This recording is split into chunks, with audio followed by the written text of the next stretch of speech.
I greet the loving earth beneath our feet. I greet the stars in the sky, the moonlight in all her beauty, and I greet you, dear listener. You honor me with the gift of your company this night. Congratulations for making it through another day, whether you come tired, restless, or curious. The night has made space for you. If what we create here together resonates with you, feel free to like and subscribe, or simply say hello in your native tongue and tell me where you've joined me from, so that I, myself, may look up in the night and know we all bathe in the same moonlight, and share in the comfort that we are all children of the cosmos, listening to stories of old, as our ancestors did before us. If the stories I tell come from your tribe, I beg, forgive my dull tongue if I miss any words, and know that I speak them with sharp admiration for the culture that birthed such beautiful stories. Tonight, we are going to go back.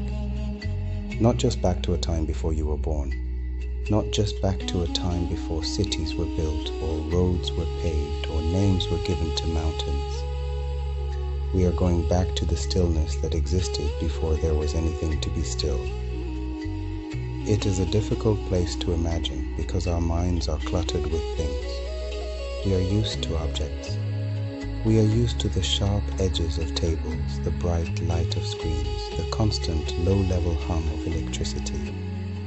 We are used to the feeling of gravity holding us down and the feeling of time pushing us forward. But tonight, we are going to set all of that aside. We are going to peel away the layers of the world one by one until we reach the center, until we reach the silence. So if you can, dim the lights. Let the room become simple. Let the shadows in the corners soften. Let the world outside your window, the traffic, the voices, the wind, fade into a distant, unimportant hum. You are safe here. You are held here. There is nothing you need to do. There is nothing you need to solve. There is only the story and the quiet space it creates. Take a moment to notice your own breath. In the Yoruba tradition, which is the tradition we will be walking through tonight, breath is often spoken of as emi. It is more than just air. It is the anchor. It is the rhythm that connects you to the world even when you are sleeping. Notice it now, the way it enters. Cool, steady, filling the chest without effort. And the way it leaves, warm, slow, carrying with it the tension of the day. Eme, in and out. You do not have to control it. You do not have to force it into a pattern. It knows what to do. It has always known what to do. It is like the tide. It rises and falls, whether you are watching it or not. And as you follow that rhythm, as you let yourself drift on the surface of your own breathing, we begin our descent. We are going to travel backward. Imagine the years peeling away like layers of old paint. We move past the present day, past the noise of the last century, past the rise of industry, the smoke of factories, the clamor of machines. We drift back into a time of stone and wood, a time of silence. But we do not stop there. We go further, past the time of kings and empires, past the time of the first fires flickering in caves, past the time when the forests covered the earth like a green blanket. We go back to the very beginning, to the moment before the beginning. Imagine a world with almost no landmarks, not because it is empty exactly, but because it has not separated itself into familiar shapes. There is no horizon line to rest your eyes on. There is no sun to mark the passage of the day. There is no moon to pull the tides. There is only a vast, suspended state of waiting. In the cosmology of the Yoruba people, a story told for thousands of years in the forests and savannas of West Africa, This primordial state is described with a kind of beautiful, simple geometry. It is a catalogue of two things. The sky above. Above there is Orun, the sky, the vastness, the spirit realm. But do not think of it as the blue sky you see today. Think of it as a deep, endless expanse, a container for everything that is not yet physical. It is silent. It is heavy with potential. It is the ceiling of the universe, but a ceiling so high it has no measurement. Imagine the color of it. Not black like space, but a deep, rich gray, like the color of sleep. It stretches out forever. If you were to fly through it for 1,000 years, you would never reach the edge. It is a place of pure thought, pure intention, pure silence. The water below. Below there is Aiye, the world beneath. But in this time, Aiye is not the earth we know. It is not solid. There is no grass. There is no stone. There is no dry land to stand on. There is only water, a dark, endless ocean, marshy, wet, formless. Imagine that water, darker than indigo, still, glassy. It stretches out in every direction, meeting the darkness of the sky at a horizon that is barely visible. There are no waves because there is no wind to stir them. There are no shores because there is no land to break them. It is just water, deep, silent water, waiting. Imagine the surface of it, smooth as a mirror, reflecting nothing but the gray mist above. If you were to touch it, it would be cool. Not cold, just cool, like the other side of a pillow. And between them, between the Orun above and the Aiye below, there is a mist. Not a dramatic fog rolling over a mountain, just a patient, suspended gray, the kind of mist that does not hurry, the kind that makes distance feel soft. It hangs there, blurring the line between the water and the sky. If you were to stand there, you would not know where the ocean ended and the heavens began. It is all one soft, muted gradient. Let us spend some time in this mist. Imagine breathing it in. It tastes of nothing. It smells of nothing. It is pure potential. It is the raw material of clouds. It is the raw material of breath. It is the raw material of dreams. It drifts, slowly, lazily, curling around itself, forming shapes that dissolve as soon as they appear. A spiral here, a wave there, a tower of fog that rises and then falls back into the grey. This is the inventory of the void. Sky, water, mist, silence. It is a peaceful place. There is no conflict here. There is no urgency. There is no history yet because history requires events. And here there are no events. There is only existence. Pure, unadulterated existence. The source. And holding it all together, encompassing the sky, the water, and the mist, is a presence, a consciousness, a source. We call this source Olodumare.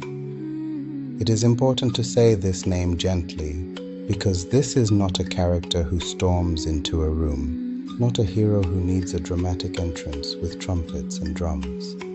In many Yoruba cosmological framings, Olodumare is closer to the concept of the universe itself.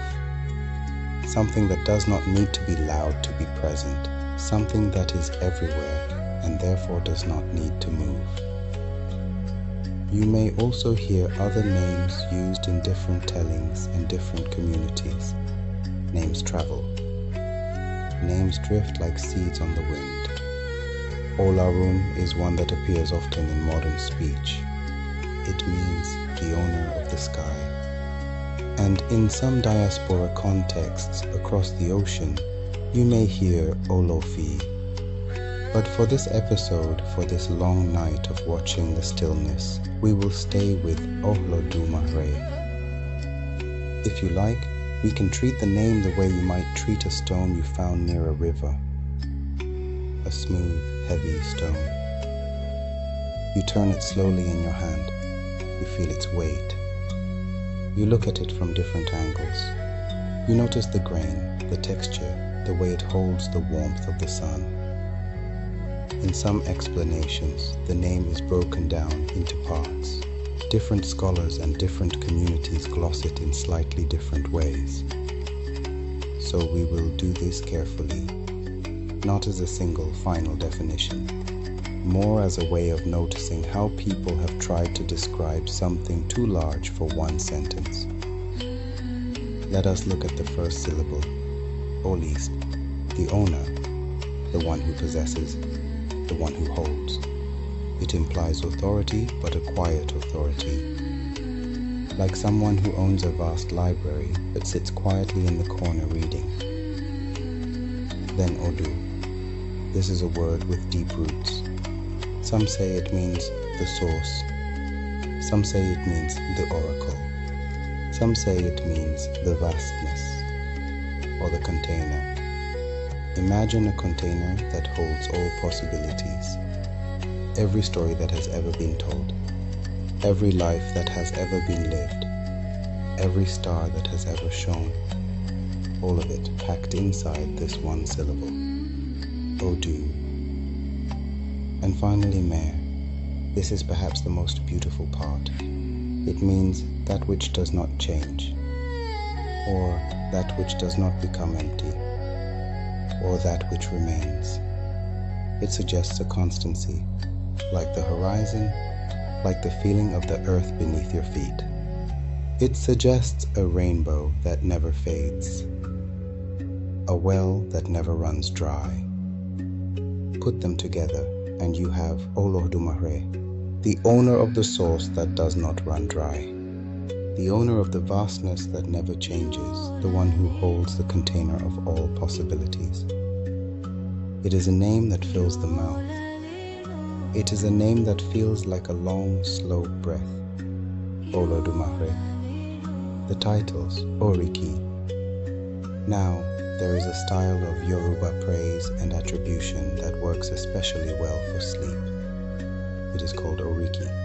It is a way of honoring something by listing its attributes, by naming what it is and what it does, not because it is meant to be boring, but because it is rhythmic, layered, repetitive in a comforting way, like waves hitting the shore, one after another. So we will do what bedtime stories have always done. We will list, we will repeat, we will let meaning arrive slowly. Let us listen to the titles of the source. Ahleda, the creator, the one who initiates the spark, the one who thinks of the world before the world exists, the one who dreams the dream of existence. Ahlahye, the living one, the one who exists before existence, the one who breathes without lungs, the one who sees without eyes, the one who is alive in the way the ocean is alive. Elemi, the owner of the breath, the lender of the Emi. Remember that breath you are taking right now? The one filling your chest. In this tradition, that breath is alone. It belongs to the source. It is lent to you for a lifetime to use, to cherish, to keep the rhythm. And one day it returns. Elemi, the owner of the breath. Ohlofin Orun, the lawgiver of the sky, the authority of the heavens, the steadiness above the clouds, the one who sets the stars in their courses and tells the sun when to rise, the one who draws the line between day and night. And now, because repetition is one of the oldest lullabies, we can say them again. Not quickly, not to memorize, just to let the words settle, to let them become part of the mist. Eileda, Alaye, Eilemi, Olofin, Orun. If your mind starts to wander, that is fine. This is what it is supposed to do. Wander and then return, like the tide, like the breath. Imagine those names floating in the vastness, drifting over the dark waters of Aiye, hanging in the silent sky of Orun. They are not spoken by human voices because there are no humans yet. They are spoken by the silence itself. They are the hum of the universe waiting to begin. And if we pause for a moment, we can feel the shape of this first phase. Sky, water, mist, breath, and a name held gently in the mouth. Olodumare. There is no throne in this mist. There is only the presence, a presence that is heavy like a blanket of gravity, a presence that is cool like the mist on the water. It does not speak yet. It does not command yet. It simply is. The Aiye flows through the void, waiting for the first command, waiting for the first movement. But for now, there is only the waiting. And the waiting is peaceful. It is the feeling of a house before the guests arrive. It is the feeling of a page before the ink touches it.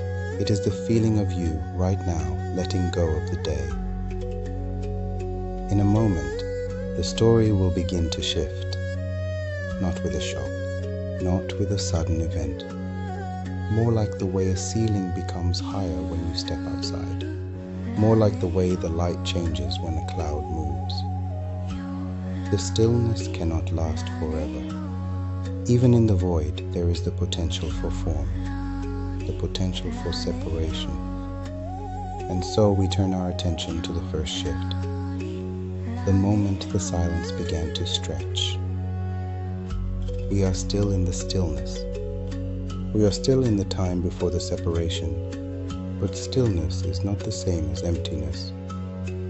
If you have ever stood next to a large machine that is turned on but not moving, you know the feeling. There is a vibration, a sense of readiness, a sense that something is being held back, a sense that the air itself is charged with a promise. In the Yoruba worldview, this holding back has a name.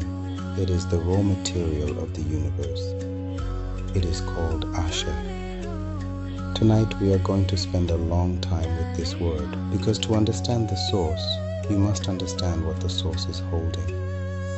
Ashe is often translated as power, but power is too loud a word. Power sounds like an explosion. Power sounds like a weapon. Power sounds like something that has already happened. Ashe is quieter than that. It is the ability to make a thing happen. It is the yes that allows an event to take place. It is the command that sits inside the silence. It is the breath before the speech. It is the tension in the bow before the arrow flies. Imagine Olodumare not as a king on a throne, but as a vast reservoir, a container. And inside this container, there is not water. There is possibility. Let us look at the inventory of this possibility.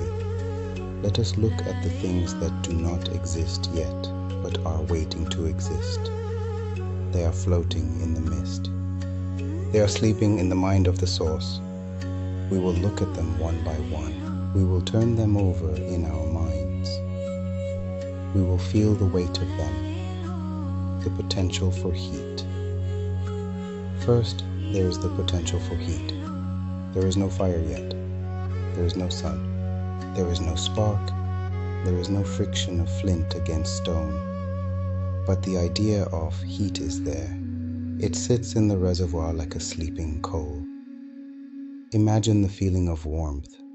Not the burning heat of a furnace, but the gentle warmth of a stone that has been sitting in the sun all day. That specific density of temperature. It is waiting. It is curled up inside the cold mist. It feels like a memory of summer in the middle of winter. It feels like a hand resting on a shoulder. It is a heat that does not consume. It is a heat that sustains. Imagine the heat of a fever, the way the body generates its own fire, the way the skin glows, the way the blood moves faster. That biological heat is waiting in the Ashe. It is the heat of life trying to protect itself. It is the heat of transformation. It is the heat that turns sickness into health. Imagine the heat of friction, the rub of wood against wood, the rub of stone against stone, the patience required to make a spark, the effort, the repetition, back and forth, until the smoke rises, until the tiny orange eye of the fire opens. That potential is waiting. It is stored in the roughness of things. Imagine the heat of a star, a nuclear heat, a heat so intense it is white, a heat that can travel across millions of miles of empty space and still touch your face. That massive cosmic heat is compressed into a tiny point of potential. It is sleeping. It is dreaming of the day it will be allowed to burn. It is dreaming of the day it will become a sun. It is dreaming of the day it will grow planets like a garden. Olodumare holds the heat. He keeps it from consuming the mist. He keeps it from boiling the water. He holds it in balance, cool, controlled, ready. The potential for weight. Then there is the potential for weight. There is no stone yet. There is no iron.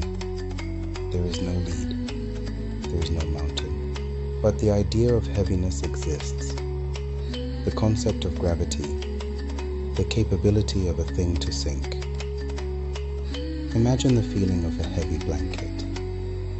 The way it presses down on you. The way it conforms to your shape. The way it makes you feel anchored. That sensation of pressure is waiting. It is a comforting weight. It is the weight of safety. It is the weight of being held. Imagine the weight of a stone in your hand.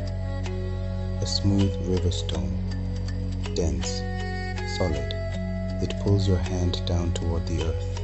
That pull, that invisible tether between the object and the ground, is waiting. It is an instruction written in the code of the universe. When you are released, you will fall. When you are released, you will sit. When you are released, you will find your place. Imagine the weight of water, a bucket full of water, the way it sloshes, the way it shifts its center of gravity, the way it feels heavier than it looks. That deceptive weight is waiting. It is the weight of the ocean. It is the weight of the rain. It is the weight of a single tear. Imagine the weight of a mountain, billions of tons of rock, piled up, layer upon layer, granite, basalt, limestone, the sheer, crushing mass of it, the way it presses into the crust of the earth, the way it refuses to move. That immovability is waiting in the reservoir. It is a thought in the mind of the source. I will make something that cannot be moved. I will make something that will stand against the wind. Olodumare holds the weight. He keeps it from collapsing the sky. He keeps it from crushing the potential. He holds it in suspension, light, floating, ready. The potential for flow. Then there is the potential for flow. There are waters below, yes, but they are still. They are stagnant. They are a mirror. The idea of a current does not yet have a river to guide it. The concept of a tide does not yet have a moon to pull it. But the Ashe of flow is there, fluid, restless. Imagine the movement of a river, not a rushing torrent. A slow, wide river, the way the water slides over itself, the way it navigates around a bend, the way it carries a leaf without effort. That ease of movement is waiting. It is the path of least resistance. It is the wisdom of going around the obstacle. Imagine the flow of sap in a tree, invisible, silent, moving upward against gravity, carrying life from the dark roots to the green leaves. That hidden hydraulic pressure is waiting. It is the flow of growth. It is the flow of nourishment.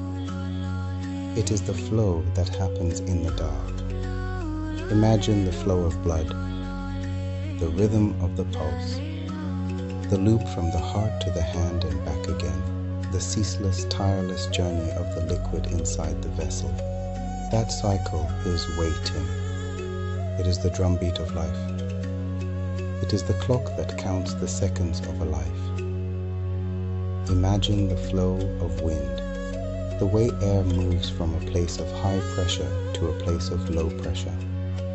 The invisible river of the sky, the force that pushes a sail, the force that bends a branch, the force that cools a face. It is all there, curled up, dormant, Ashe. Imagine the flow of time, the way one moment slides into the next, the way yesterday becomes today, the way today becomes tomorrow, the river that carries us all. It is waiting. It has not started flowing yet, but the channel is dug. The bed is ready. Olodumare holds the flow. He keeps it from spilling. He keeps it from flooding.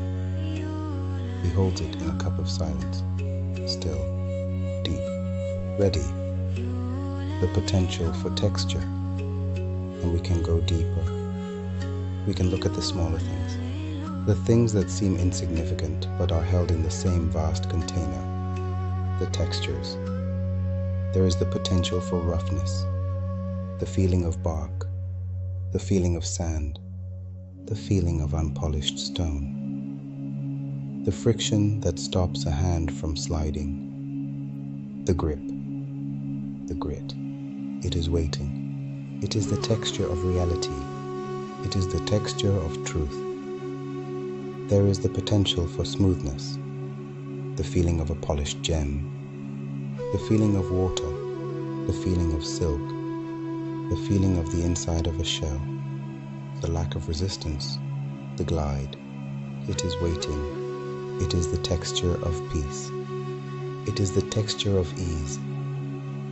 There is the potential for sharpness, the edge of a blade, the point of a thorn, the bite of a cold wind, the ability to cut, the ability to divide one thing into two. It is waiting, sheathed in the mist, harmless for now, but necessary, because sometimes things must be divided to be shared. There is the potential for softness, the feeling of moss, the feeling of fur, the feeling of a cloud, the ability to yield, the ability to cushion. It is waiting. It is the texture of comfort. It is the texture of sleep. There is the potential for wetness, the feeling of rain on skin, the feeling of stepping into a puddle, the feeling of being submerged, the saturation, the soak. It is waiting. It is the texture of life. There is the potential for dryness, the feeling of dust, the feeling of sun-baked clay, the feeling of parchment, the crispness, the thirst. It is waiting. Olodumare holds the textures. He holds the rough and the smooth, the sharp and the soft, the wet and the dry. He holds them in a single thought, a thought of infinite variety, the potential for color. There is the potential for the color red. It does not exist yet. There is no camwood. There is no blood. There is no clay. There is no sunset. But the Ashe of redness is waiting. the vibration of that specific light, the intensity of it, the heat of it. It is folded up inside the silence like a piece of cloth that has never been unrolled. It is the color of vitality. It is the color of the drum beat. There is the potential for the color blue, the indigo of the deep ocean, the azure of the high sky, the pale blue of a morning mist, the color of distance, the color of depth. It is waiting. It is the color of calm. It is the color of the mind at rest. There is the potential for the color green, the emerald of the forest, the lime of the new shoot, the olive of the dry leaf, the color of life, the color of growth. It is waiting. It is the color of the earth waking up. It is the color of the promise kept. There is the potential for the color white, the chalk, the cloud, the bone, the light, the color of purity, the color of clarity. It is waiting. It is the color of cool clarity. It is the color of the beginning. There is the potential for the color black, the charcoal, the night, the pupil of the eye, the soil, the color of rest, the color of beginnings. It is waiting. It is the color of the womb. It is the color of the seed underground. There is the potential for the color yellow, the sun, the gold, the yolk of the egg, the color of wealth, the color of joy. It is waiting. It is the color of sweetness. Olodumare holds the spectrum. He holds the rainbow before it arcs. He holds the palette before the painting. The potential for sound. There is the potential for the sound of a leaf snapping. There are no trees. There are no leaves. There are no feet to step on them, but the sound, that crisp, dry crack, is waiting. It is a frequency that has not yet been played, but the instrument is ready. There is the potential for the sound of thunder, the deep roll, the sudden clap, the vibration in the chest, the voice of the storm. It is waiting. It is the sound of authority. It is the sound of the sky clearing its throat. There is the potential for the sound of a whisper, the breathy shape of a word, the secret, the intimacy, the sound that requires closeness. It is waiting. It is the sound of trust. It is the sound of a prayer. There is the potential for the sound of laughter, the sudden release of joy, the rhythm of it, the way it changes the air in a room. It is waiting. It is the sound of recognition. It is the sound of the spirit lifting. There is the potential for the sound of weeping, the release of sorrow, the jagged breath, the flow of tears. It is waiting. It is the sound of healing. It is the sound of the heart opening.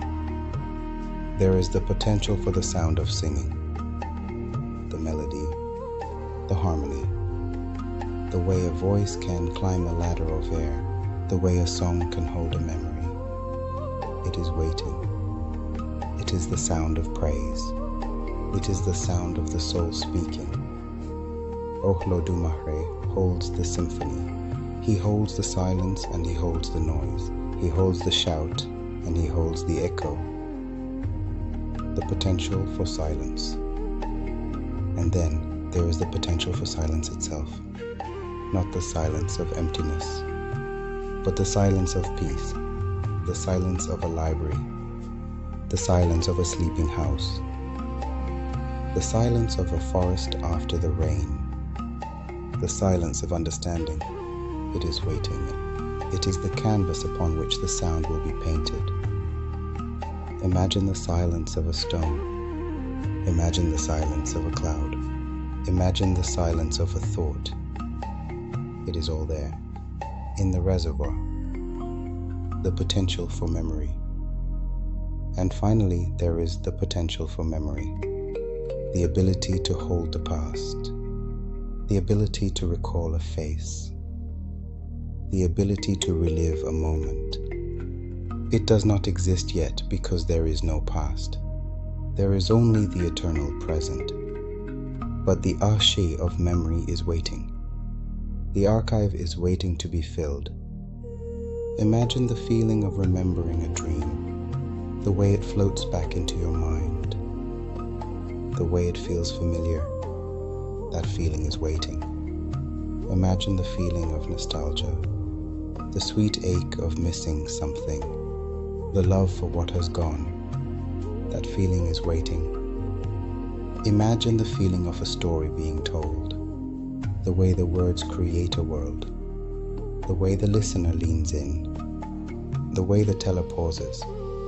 That potential is waiting. It is the potential for connection across time. It is the potential for immortality, the potential for connection.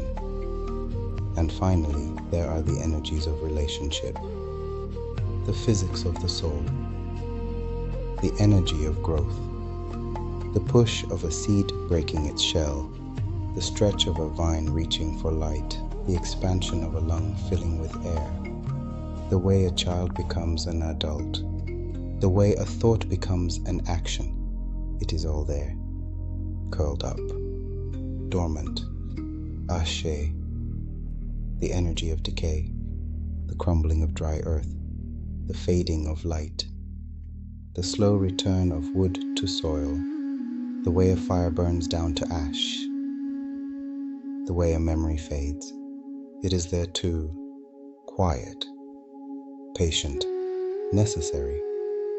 Ashe, the energy of connection, the way water clings to water, the way a voice reaches an ear, the way a memory holds onto a mind, the way a mother holds a child, the way gravity holds a stone.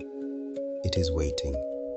Ashe, the energy of separation, the way oil pulls away from water, the way a stone falls away from a cliff, the way the sky will soon pull away from the earth, the way a traveler leaves home. It is waiting. Ashe. And Olodumare perceives it all, not with eyes, but with being. The source is the container, and the source is the content. Imagine yourself floating in this reservoir. You are surrounded by these potentials, but they do not touch you. They do not overwhelm you. They are just there, like books on a shelf, like stars in a daytime sky, invisible but present. You can feel the hum of them, the low vibration of the Ashe. It is a comforting sound. It is the sound of infinite capacity. It means that nothing is missing. It means that everything that will ever be needed is already here.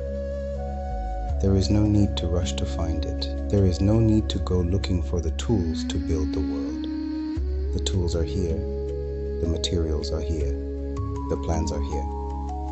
All that is needed is the command, the permission, the release. But not yet. For now, the Ashe sits still. It gathers.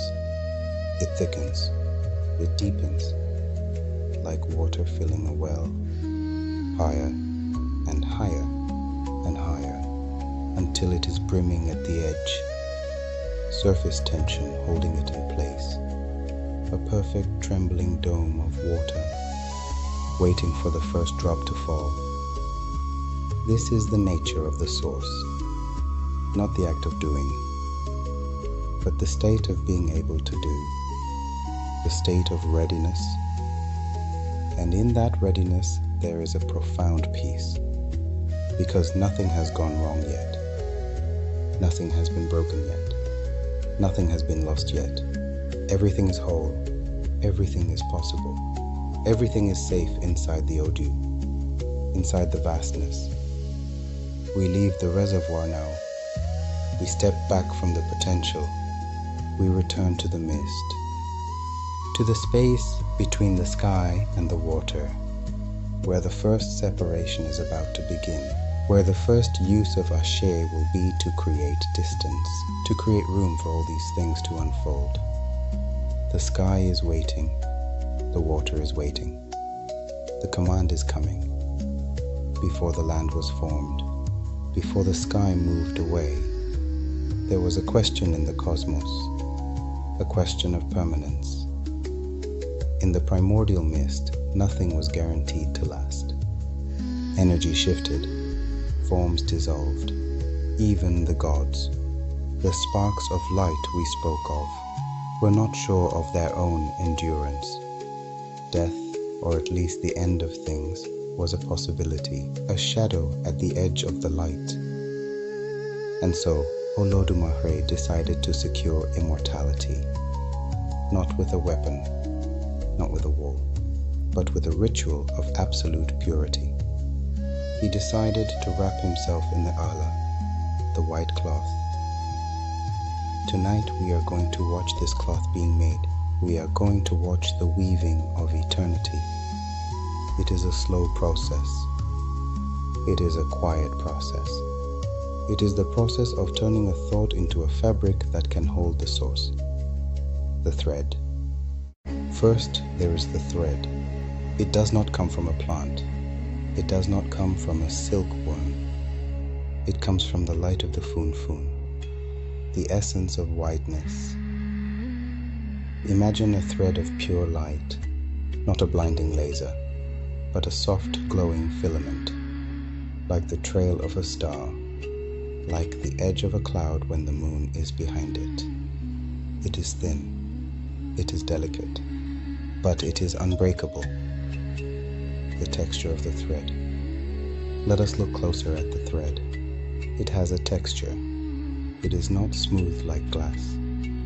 It has a grain. It has a twist. Imagine the feeling of raw cotton. Soft, fibrous, warm. Imagine the feeling of silk, cool, slippery, fluid. Imagine the feeling of linen, crisp, dry, clean. The thread of the ala holds all these textures. It is soft enough to comfort. It is strong enough to bind. It is cool enough to soothe. It is warm enough to protect. Imagine the spooling of this thread. Round and round, layer upon layer, a ball of light growing in the darkness. It hums with a low vibration, the sound of potential, the sound of oyigigi or yigayigi, the rock of ages, the thing that will not fade. Let us look at the color of the thread. It is not just white. It is the absence of stain. It is the absence of noise. It is the absence of doubt. It is a white so deep you can fall into it. It is a white so calm it quiets the mind just to look at it. The loom. Then there is the loom. It is not made of wood. It is made of gravity. It is made of the tension between the sky and the water. The warp threads stretch from the zenith to the nadir, vertical lines of light, waiting for the weft. The shuttle moves. Shh, clack. Shh, clack. Back and forth. Left to right. Right to left. It carries the thread of funfun across the loom. Watch the motion. It is hypnotic. It is steady. It does not rush. It does not pause. It is the rhythm of the heartbeat of the universe. Shh, clack. Shh, clack. The silence of the loom. Listen to the silence between the movements. The shuttle passes. Shh. And then a pause. A moment of suspension before the beater strikes. Clack. That pause is important. It is the space where the intention settles into the fabric. It is the space where the magic happens. The loom is not just making cloth. It is making time. It is making a container for the timeless. Imagine the sound of the shuttle passing through the warp, a soft hiss, like a breath being taken, and then the clack of the beater, like a breath being released. In, out, in, out. The sound is not loud. It is a whisper, a murmur, a conversation between the thread and the loom. It says, I am here. It says, I am staying. It says, I am becoming. The cloth grows, inch by inch, row by row. It is not woven in a day. It is woven in an aeon. But time does not matter here. Only the pattern matters. Only the perfection matters. The fabric. And slowly the cloth begins to form. It is not a cloth that you could buy in a market. It is a cloth of infinite density. It is woven so tightly that no darkness can pass through it. It is woven so tightly that no time can pass through it. Let us look at the surface of the ahla. It is white. But white is too simple a word. It is every shade of white that has ever existed. There is the white of the morning mist, soft, diffused, gentle, the white of beginnings. There is the white of the sea foam, bright, aerated, alive, the white of movement. There is the white of the chalk used in prayer, dry, matter, sacred, the white of intention. There is the white of the bone, hard, enduring, structural, the white of foundation. There is the white of the lily, fragile, curved, perfect, the white of beauty. There is the white of the cloud, billowing, soft, high, the white of distance. There is the white of the moon, cool, reflective, silent, the white of the night. The cloth holds them all. It shimmers as it moves, like a field of snow under the sun, like a calm ocean reflecting a white sky. It has a sheen to it, a luster. It glows from within. The nature of the wearer. And now the weaving is done. The cloth is finished. It is vast. It is endless. It floats in the void like a second sky. And Olodumare begins the wrapping. He takes the ahla, he draws it around himself, fold by fold, layer by layer.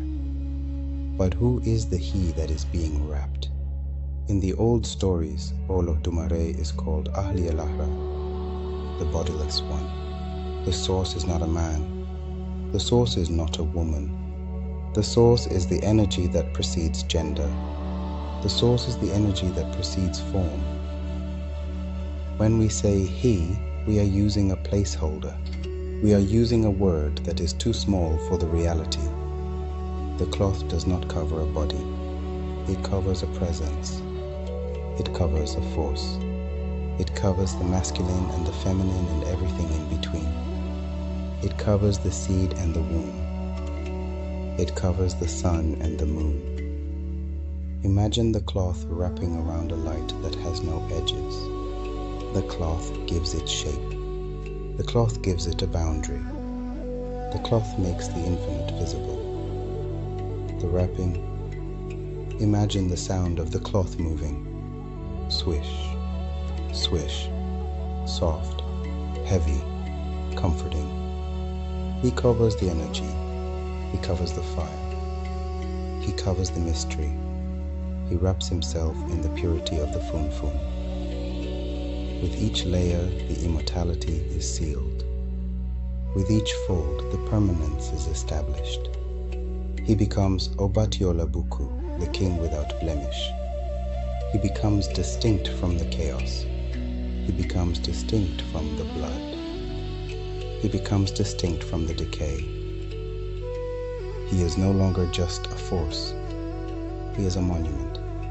He is a mountain of white light, stationary, silent, eternal. The meaning of the cloth. This is why in the stories Obatalá wears white. He is imitating the Father. He is trying to access a fraction of that stability. He wraps himself in the Ahla to remind the world of the source. But the source wears the original cloth, the cloth that was woven before time, the cloth that will never tear, the cloth that will never stain. Imagine looking at it. It fills your vision, a wall of white, a blanket of peace. It reflects everything but absorbs nothing. It is cool to the touch. It is quiet to the ear. It is the visual definition of forever. And so Olodumare sits within the cloth, the rock of ages. Oigi yigi, ohiege yigi, wrapped in the intention of endurance. The loom stops, the shuttle rests, the thread is cut. The work of immortality is finished. And now, from within the safety of the white cloth, the source can begin to look outward, to look at the mist, to look at the water, to look at the potential that is waiting to be born. In the earlier quiet, we pictured the sky and the water close together. They were intimate, like two layers of cloth pressed together in a trunk, like two pages of a book that has not yet been opened. There was no space between them, or at least very little space. Now, the story does the first simplest thing a story can do. It makes space.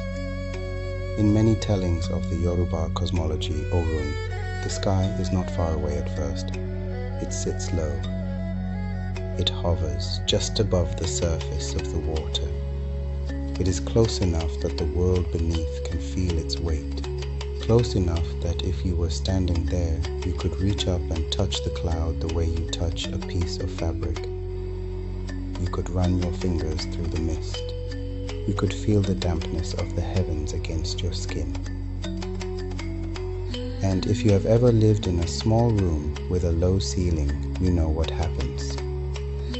At first it feels intimate, it feels safe, it feels like a burrow or a nest.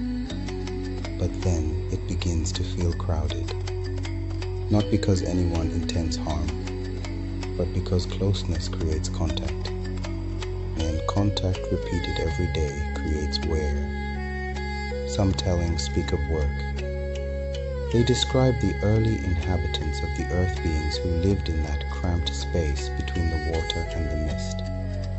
They speak of the pounding of yams, the steady rhythmic thud of the pestle, up and down, up and down. And because the sky was so low, the pestles would rise a little too high. They would strike the underbelly of the heavens with a soft rhythmic thud. Imagine that sound.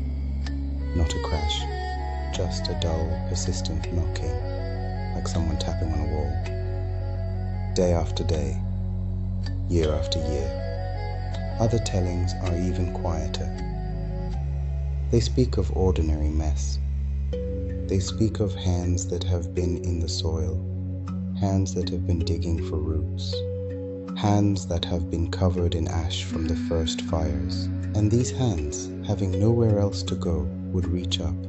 They would wipe themselves on the cloud, as though the sky were a cloth hung on the line. They treated the pristine white of the Orun like a common rag, staining it with the red dust of the Aiye. It is not a battle. It is not a war. It is a kind of friction, the friction of living too close. And so, in the way of myths that explain a world with one calm motion, the sky withdraws. Olódùmarè does not argue. The source does not shout. The story does not need thunder. It simply makes the ceiling higher. The separation, inch by inch, foot by foot, the atmosphere begins to stretch. The air pressure changes. The clouds, which once brushed the tops of the waves, begin to drift upward, higher and higher. If you picture it slowly, like a heavy curtain being lifted by an invisible pulley. The space between the water and the sky expands. The air becomes thinner. The light becomes clearer. The distance becomes a kind of rule. Imagine the sound of the separation. It is not a tearing sound. It is a stretching sound, like a rubber band being pulled, like a deep breath being taken. A low resonant vibration that travels through the mist. Imagine the feeling of the pressure dropping. Your ears pop. Your chest expands. The weight that was pressing down on you lifts. You feel lighter. You feel smaller. The sky is no longer a roof. It is a dome. It is a vault. It is a cathedral. And when that distance settles, something else settles with it. Silence. Not the empty silence of the void, but the silence of separation. The silence of a thing that has become too large to address directly. The silence of a king who has moved to a palace on a high hill. This is where we have to be careful with how we say things. You will sometimes hear people say, there were no shrines for the source. It is more precise to say that Olodumare is often described as not being approached in the same shrine-centered way as many Orisha. Distance changes practice. Distance changes language. When the sky is close, you can whisper to it. When the sky is far, you must send a messenger. And now, with the distance established, the story gives us a small, sleepy lesson about scale. Because even in the silence, there were those who looked up at the vastness and thought, I can match that. In some tellings, a challenger rises. Sometimes a name is given in retellings. Olokun, the owner of the oceans. Sometimes the challenger is simply a person who weaves. For our purposes, we do not need their whole biography. We only need the claim. The claim is simple. My work can match the sky. My colors are as deep as the source. My cloth is as vast as the heavens. And, as in many myths, the answer is not a thunderclap. Olodumare does not descend to argue. The source does not compete. Instead, a messenger is sent, a small, quiet creature. Achemo, the chameleon, the small reflector. Not a monster, not a warrior, not a giant. Just a quiet animal whose entire talent is patience, whose entire talent is becoming what it sees. The contest begins, but it is not a race. It is a catalogue, a comparison of textures. The weaving begins, and we watch it the way you watch a river. Not because you expect a surprise, but because movement, slow movement, is calming. The challenger sits at the loom. The shuttle moves back and forth, click-clack, click-clack. And as the cloth emerges, we record the colors. The indigo series. First comes indigo, deep indigo. The kind of blue-black that looks like the river bottom. The kind of color that absorbs light. Rich, saturated, heavy. Agemo, the chameleon, looks at the cloth. He does not speak. He simply shifts, and his skin turns deep indigo, dark as the river bottom, an exact mirror. Then comes a lighter indigo, the color of the sky just after sunset. A bruised blue, a fading blue. It is the color of the air cooling down. It is the color of the day letting go. Agemo holds it. Then comes a faded indigo, the color of cloth that has been washed 100 times. Soft, worn, comfortable, the dye has settled into the fibers. It is a gentle blue. Agemo holds it. Then comes a patterned indigo, tidied. circles of white in a sea of blue, like stars in the night sky, like ripples on a pond. Our Gamo holds it. The red series. Then comes a red, not a flashing angry red, a grounded red, like camwood powder, like old earth, like the embers of a dying fire. Our Gamo looks, and he becomes that same depth, not a shade lighter, not a shade darker. Then comes a rust red, the color of iron left in the rain, the color of oxidized metal. It is a rough color, a textured color. Our Gamo holds it. Then comes a clay red, the color of the soil that will one day be named. Warm, dusty, the color of potential. A Gamo holds it. Then comes a blood red, deep, vital, the color of life moving through a vein, the color of the heart beating. Our Gamo holds it. The earth series. Then comes pale ochre, the color of dry grass in the dry season, the color of sand, the color of the desert wind. A Gamo holds it. Then comes a rich brown, the color of wet bark, the color of a tree trunk after rain, dark, solid. A Gamo holds it. Then comes a golden brown, the color of honey, the color of amber, the color of light trapped in stone. A Gamo holds it.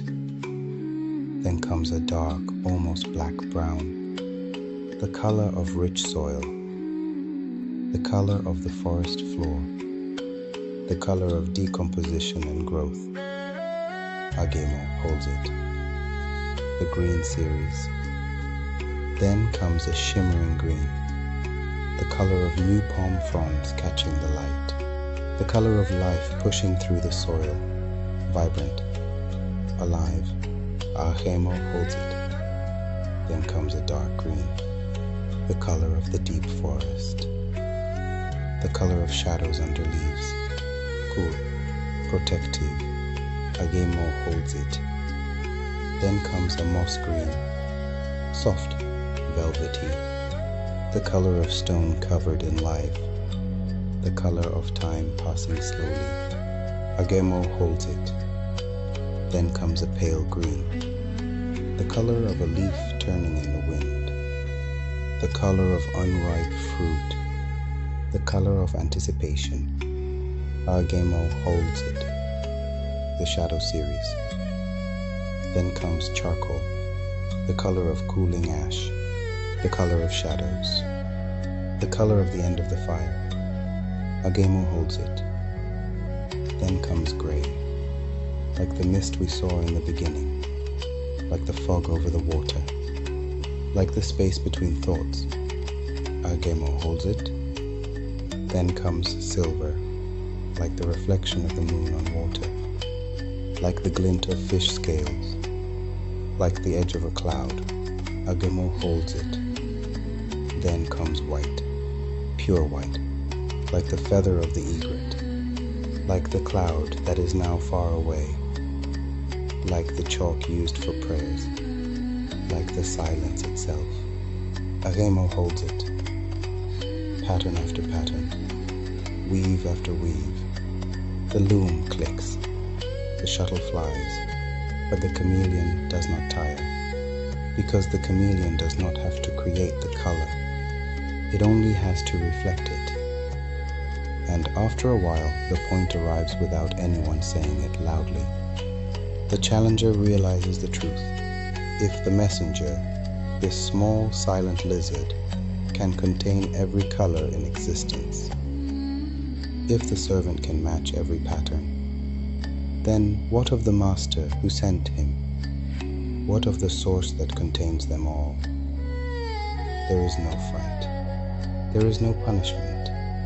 Just a quiet realization of scale. The loom slows. The hands stop. The night continues. And our Gamo remains, a living testament to the vastness. a creature that holds all colors but claims none. And as we leave this part of the story, we notice where we are again. The sky is high. The distance is established. The colors are catalogued. But the world beneath is still water. It is time for the solid earth to form. The next movement will not be a contest. It will be construction. It will be the delegation of the molder. The ceiling has lifted. The Orun has withdrawn. And now there is a new feature in the universe. There is a gap.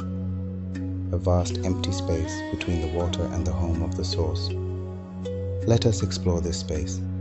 Let us chart the geography of the void that has just been created. It is not empty in the way a box is empty. It is empty in the way a canyon is empty. It is filled with distance. Imagine you are rising from the surface of the water. You are floating upward, following the path of the retreating sky. We will ascend slowly, layer by layer, atmosphere by atmosphere. The lower atmosphere, the damp zone. At first the air is damp. It holds the memory of the ocean below. It smells of salt and deep, stagnant water. The mist here is thick. It clings to you. It is heavy like a wet wool blanket. It is warm, but not with the heat of the sun. It is warm with the humidity of the Aiye. Imagine the water vapor condensing on your skin. Tiny droplets, cool, beading up and rolling down. The visibility here is low. You can only see a few feet in front of you. Everything is gray, a swirling, shifting gray. Shapes form in the mist and then dissolve. Was that a face? Was that a hand? No, it was just the fog turning over in its sleep. The sound here is muffled, like speaking into a pillow. The vibrations of the water below are still felt. A low thrumming, a deep rhythmic pulse, but it is fading. With every foot of ascent, the sound of the ocean becomes fainter. The middle atmosphere, the thinning. But as you rise, the texture changes. We are moving into the middle atmosphere, the between. Here the air begins to thin. The dampness fades. The smell of water is replaced by the smell of nothing. Cold, clean, sterile. This is the air that has never touched the ground. It has never been breathed by a living thing. It is pristine. The pressure drops. You feel lighter. The heaviness of the water is gone. The pull of the earth is weaker. You are drifting, weightless, suspended in a perfect equilibrium. If you were to look down from here, the water of Aiye would look like a floor of dark glass, motionless, silent, a black mirror reflecting the gray sky. If you were to look up, the Orun would look like a roof of dark clouds, still receding, still drifting away, getting smaller, getting higher, and you are in the middle, alone, but not lonely, just solitary, like a single bird in a wide sky, the light of the void. Let us catalogue the light in this new space. Because the sky has moved, the light has changed. Before, when they were touching, the light was diffused, muted, like light filtering through a heavy curtain. Now the light has room to travel. It is a dim silver light. It does not come from a sun. There is no sun yet. It comes from the Ashe of the source itself, a faint ambient glow. It catches on the particles of the mist. It creates shafts of illumination that stretch for miles in the silence, beams of pale gray light cutting through the dark gray dark. Watch the dust motes dancing in those beams, tiny specks of potential, drifting, turning, rising. They are the only things moving in this vast cathedral of air. They sparkle for a moment as they catch the light, and then they vanish back into the shadow. Blink, and they are gone. Blink, and they are back. Imagine the color of the light. It is not warm. It is not cold. It is neutral. It is the color of polished steel. It is the color of the moon reflected in a calm lake. It is the color of waiting, the upper atmosphere, the cold zone. You continue to rise, higher and higher. The air gets colder, sharper. It feels crisp in the lungs. It wakes you up. It clears the mind. We are approaching the new boundary of the sky, the threshold of Olodumare. Here, the silence is different. Down below, the silence was heavy, like sleep. Up here, the silence is alert. It is the silence of a high peak, the silence of deep space. It rings in the ears. It presses against the skin. It is a silence that demands attention. You can feel the proximity of the source, not as a heat, but as a pressure, a density. The Orun is not just a place. It is a weight. It is a concentration of authority. It hangs above you like a massive dark planet, immovable, eternal. Imagine the texture of the boundary, where the air ends and the sky begins. It is not a hard line. It is a gradient, like the edge of a cloud, like the place where the sea meets the fog. You can pass through it without knowing. One moment you are in the air, the next moment you are in the presence. The view from the height. And as we hang here in the upper reaches of the new distance, we can look back down. We can see the scale of the separation. The gap is immense. It is a chasm that cannot be crossed by a shout. It cannot be crossed by a ladder.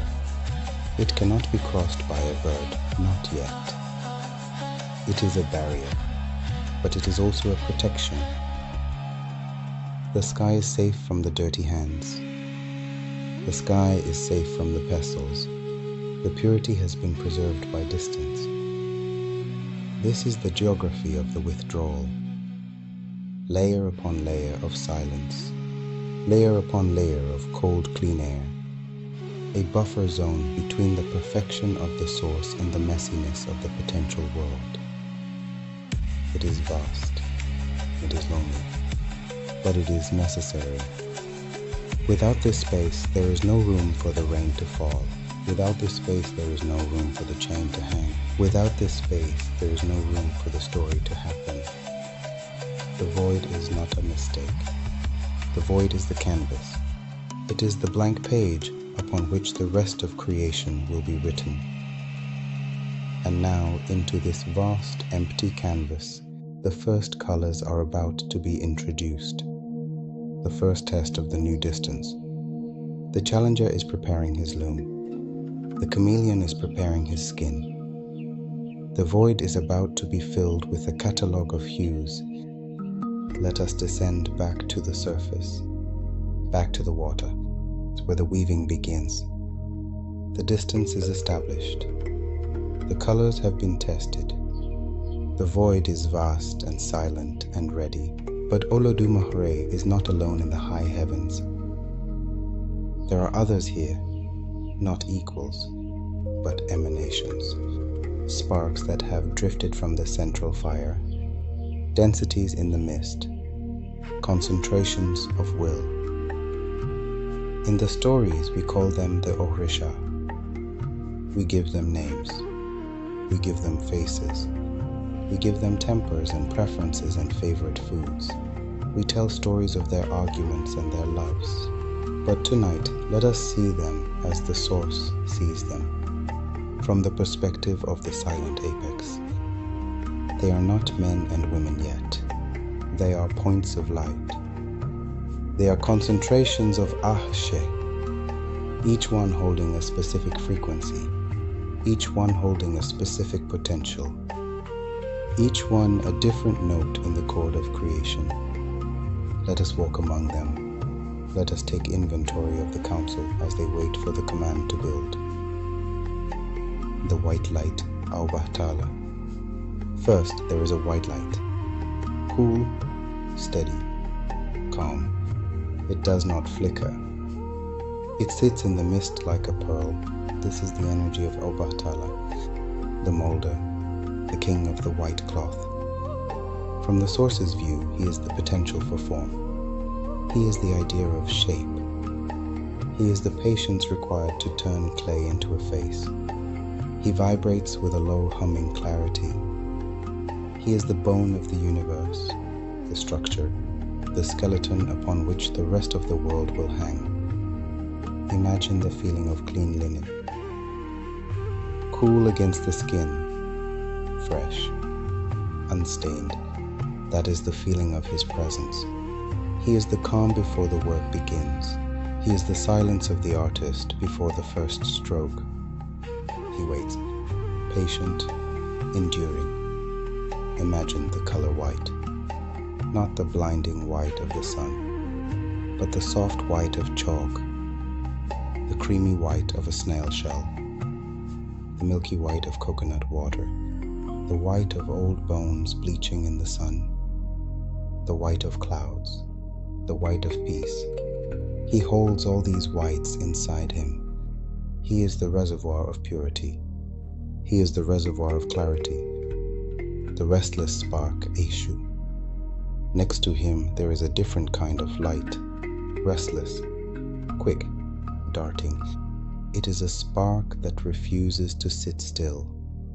It moves between the other lights, connecting them, testing them, provoking them.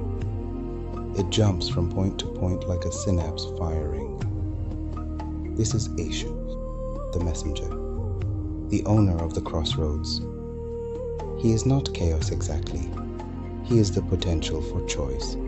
He is the maybe in a world of yes and no. He is the if.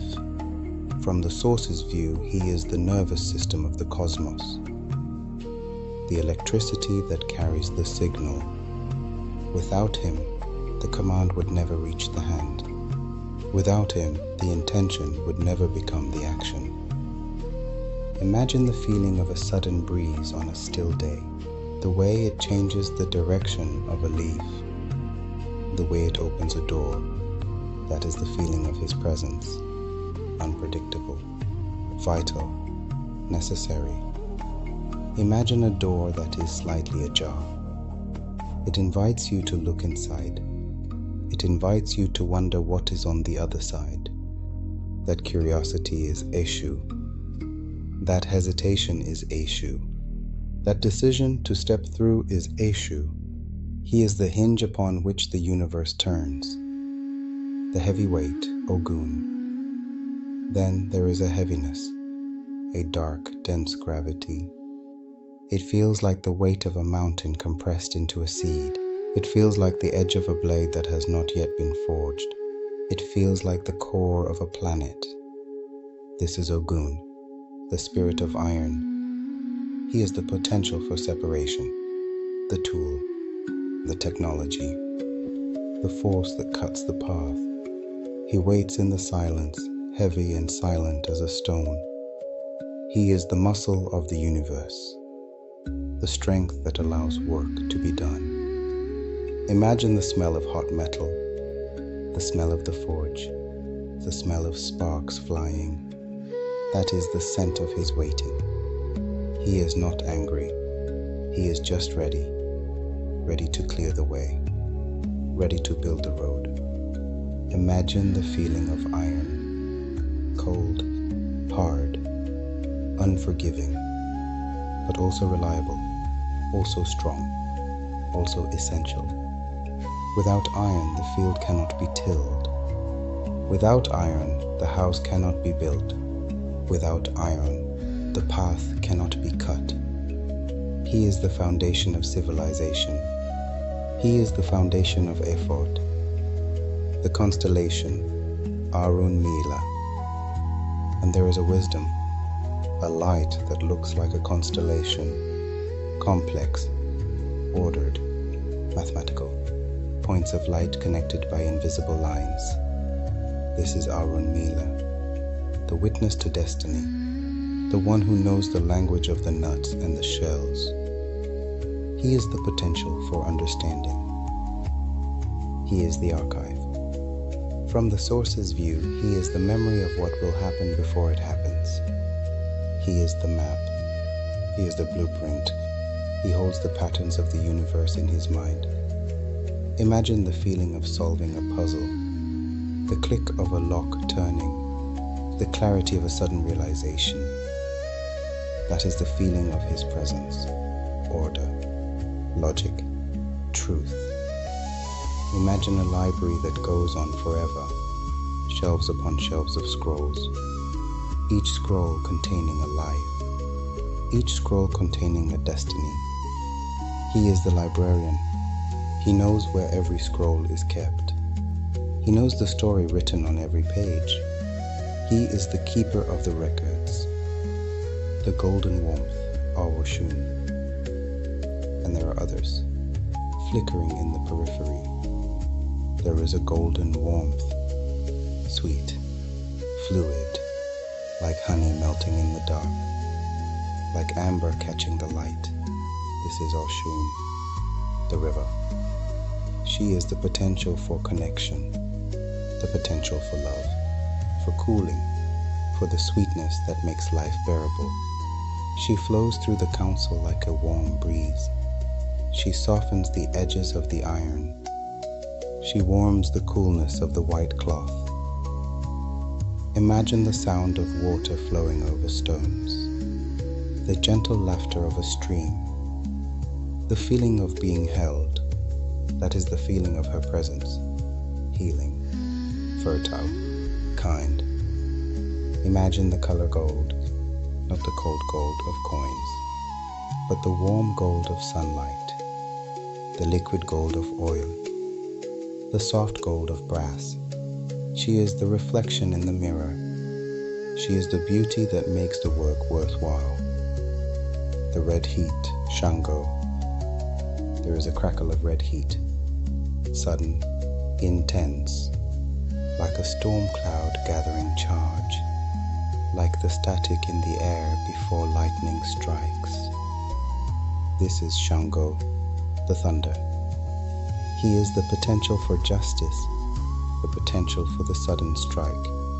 He is the shout that has not yet been shouted. He is the fire that cleanses. He vibrates with a high, intense energy, restless in a different way than Eshu, restless with power. Imagine the smell of ozone, the smell of rain on hot pavement, the flash of light that illuminates the dark. That is the feeling of his presence, royal, fierce, bright. Imagine the sound of a drum, a deep booming drum, the rhythm that makes your heart beat faster, the rhythm that makes your feet want to move. He is the dance, he is the celebration, he is the king, the silence between the deities. And between these lights there is silence, the silence of respect, the silence of balance. Obatalá does not try to be Ogun. Ogun does not try to be Oshun. They know their places. They know their functions. Imagine the space between the stars.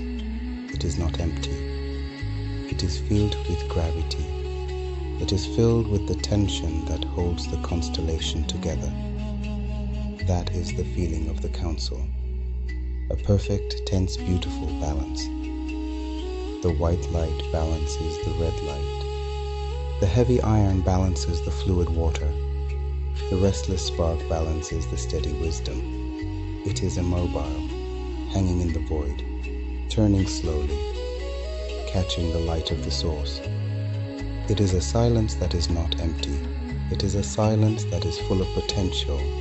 It is the silence of a held breath. It is the silence of a drawn bow.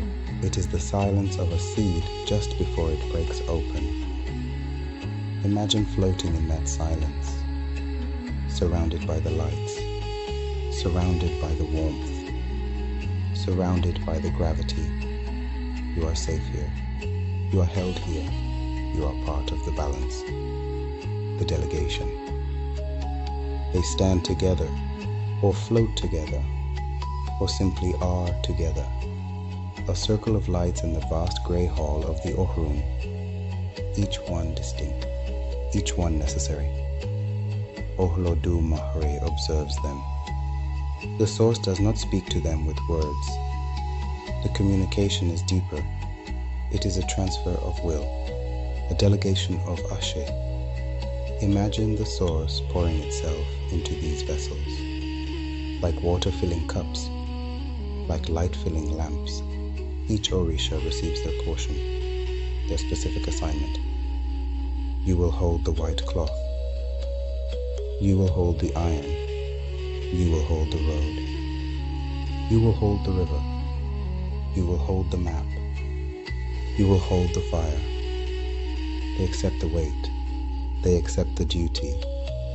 They do not argue. In this moment, before the world is messy, there is only perfect alignment. The will of the source and the action of the delegate are one. The council is ready. The materials are gathered. The chain is forged. The snail shell is filled. The bird is waiting. The lights begin to move. They gather at the edge of the sky. They look down at the gap we have created. They look down at the geography of the void. And they prepare to descend. The waiting is over. The making is about to begin. The sky is high now, not high in a dramatic way. High in the ordinary way the sky is high when you step into an open field at night. It is a ceiling that you cannot touch. It is a presence that watches but does not interfere. And the world beneath is still waiting to become firm. It is still water, dark, silent, endless water. There is no shore to break the waves. There is no stone to sit upon. There is only the fluid potential of the Aiye. This is where many Yoruba creation tellings become wonderfully practical. They do not rush. They do not ask you to imagine a battle between giants. They do not ask you to imagine an explosion of light. They ask you to imagine a process, a procedure, a kind of cosmic logistics. There is a word that appears often when people speak about making and authority in this tradition. Ashe. It is a small word, but it carries a heavy weight. It is sometimes translated loosely as power, but it is closer to permission. The ability to make things happen. The force that lets an intention turn into a result. The command that allows a seed to become a tree or a thought to become a shape. If Olodumare is the source, the reservoir high in the mountains, then Ashe is the water flowing down. It is the way the source can be felt moving through the world, not always directly, often through delegates, through channels, through Orisha. And so the work begins, not with a shout, but with delegation. The source does not descend to mold the clay. The source commissions the work. Different tellings place different hands at the center of the procedure. Some emphasize Obatalá, often described as a molder, a figure associated with the color white, with clarity, with shaping. Other tellings bring in Oduduwa and place the focus differently, sometimes as a rival, sometimes as a successor. For tonight we do not need the full rivalry. We do not need the politics of the pantheon. We only need the sequence of work, the quiet mechanics of turning water into ground. The chain. Picture a chain. Not a chain used to restrain a prisoner, not a chain used to anchor a ship. A chain used to connect, a chain of gold, but not the bright, flashy gold of jewelry.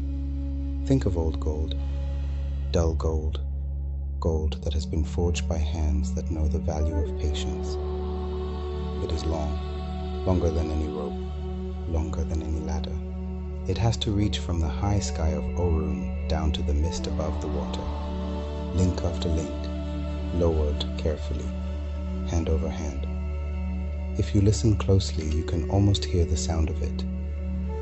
Clink, clink, clink, soft, metallic, rhythmic, like a clock ticking in a quiet room. Let us look at the links themselves. Each one is a perfect circle. Each one is forged without a seam. They are warm to the touch. They hold the heat of the sky. They are heavy, but they do not break.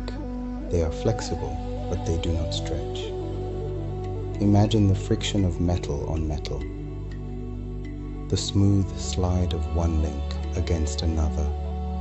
The way the chain coils on the floor of the sky before it is lowered. A pile of gold, a serpent of metal, waiting to be unspooled. The shell. And picture what is carried, not a cart of heavy materials, not a mountain of stone, just a small inventory, a kit for making a world. Item 1, a snail shell, light in the hand, smooth, spiral, it is cool to the touch. It has the texture of polished bone. It is a small thing to hold a continent, but in the logic of the myth, the size of the container does not matter. It is the potential inside that counts. Inside the shell, there is loose earth, sand, dust, soil. It is dry. It is granular. It smells of iron and time. It shifts when you tilt the shell. Shh, shh.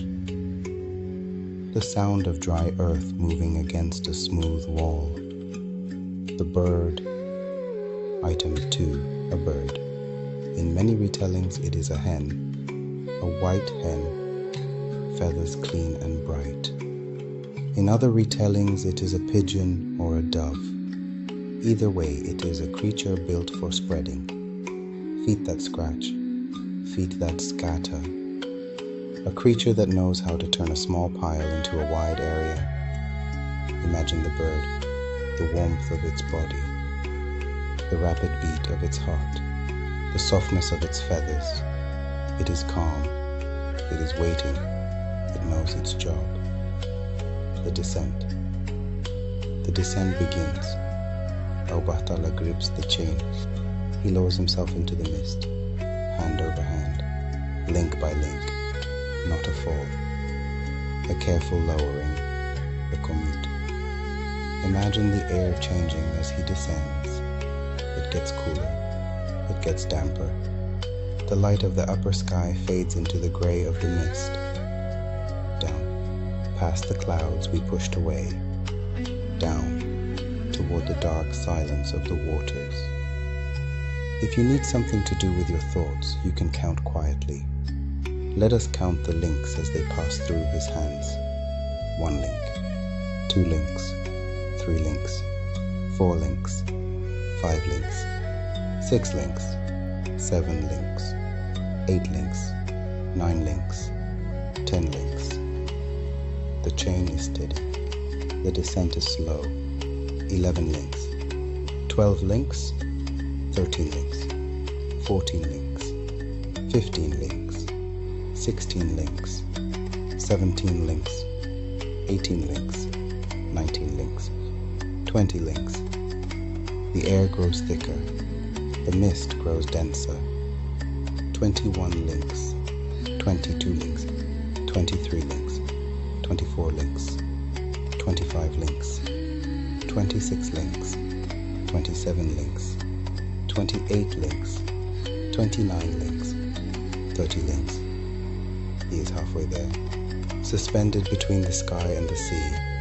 31 links, 32 links, 33 links, 34 links, 35 links, 36 links, 37 links, 38 links, 39 links, 40 links. The sound of the water is audible now.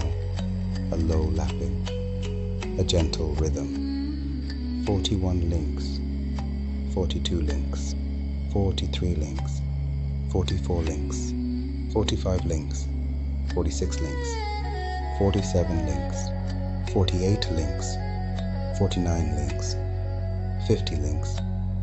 The descent continues. The chain is long. 51 links, 52 links, 53 links, 54 links, 55 links, 56 links, 57 links, 58 links, 59 links, 60 links. He is lower now. The mist is wet on his skin. 61 links, 62 links, 63 links, 64 links, 65 links, 66 links, 67 links, 68 links, 69 links, 70 links. The water is close. It smells of salt.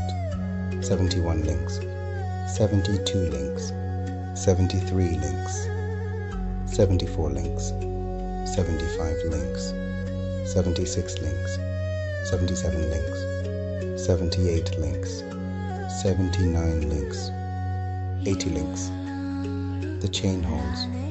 The gold does not break.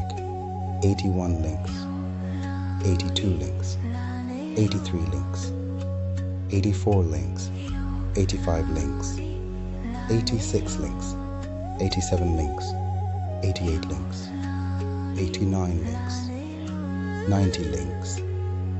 Almost there. 91 links, 92 links, 93 links, 94 links, 95 links, 96 links, 97 links, 98 links, 99 links, 100 links. And then you stop counting because the chain is long and you are allowed to let the numbers go. You are allowed to just drift with the motion. Down and down and down. The mist wraps around the chain. It beads on the gold. Tiny droplets of water. Cool. Silent. The chain sways slightly in the windless air. A pendulum, marking the time before time began. He reaches the end of the chain. He hangs there, suspended above the waves. The water is dark below him. There is no place to land. Yet. The pouring. He takes the snail shell. He turns it over. He pours the sand. It falls in a thin stream. Shh! It hits the water. It does not sink. It piles up. A small mound of earth breaks the surface of the infinite ocean. It looks insignificant. It looks like an island for an ant. Myths often begin with something unimpressive. Imagine the texture of the sand hitting the water, the way it floats, the way it gathers, the way it refuses to be swallowed by the deep. It creates a tiny circle of dry land, a pinpoint of brown in a sea of black. The spreading. Then the bird is released. It flutters down. It lands on the mound. It looks around. It scratches. It does what birds do when they are looking for something small. It kicks the sand. To the left. To the right. Backward. Forward. And the sand spreads.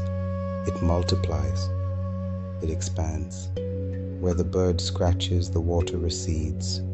Where the sand lands, it becomes solid. The mound becomes an island. The island becomes a continent, outward, in widening circles, like ripples but made of earth. Imagine the sound of the scratching. Scritch, scratch, scritch, scratch. Rhythmic, steady. The sound of land being made. The sound of geography being written. In many tellings, the place where land expands is named Ile Ife, the house of expansion, the place where the earth began to widen. Now, it is worth pausing here, not for drama, but for comfort. because this is the part of the story that makes people sleepy in the best way. It is a description of work, the kind of work that does not involve conflict, only repetition, only the same simple motion done again and again until the world changes. Pour, scratch, spread, pour, scratch, spread. The drought. And after land is made, another ordinary truth appears. Land is solid, land is stable, but land is dry. It needs the cycle of water. It needs the connection to be re-established, not by proximity, but by exchange. Some tellings include a drought, a time when the connection between the sky and the new earth was blocked. The rain stopped, the heat rose. The world held its breath again, but this time in dryness. Imagine the heat rising from the new red earth, shimmering in the air, the dust hanging still, the silence of a hot afternoon, the thirst of the soil. The story offers attempts, messages sent upward, not with speeches, with endurance. The delegates tried to send messengers to the source, to ask for the rain. The buffalo tried, but was too heavy. He could not lift himself from the ground. The hawk tried, but the heat burned its wings. He could not reach the height. The vulture, the scavenger bird, volunteered. Not because it was strong, not because it was beautiful, but because it was enduring. The flight.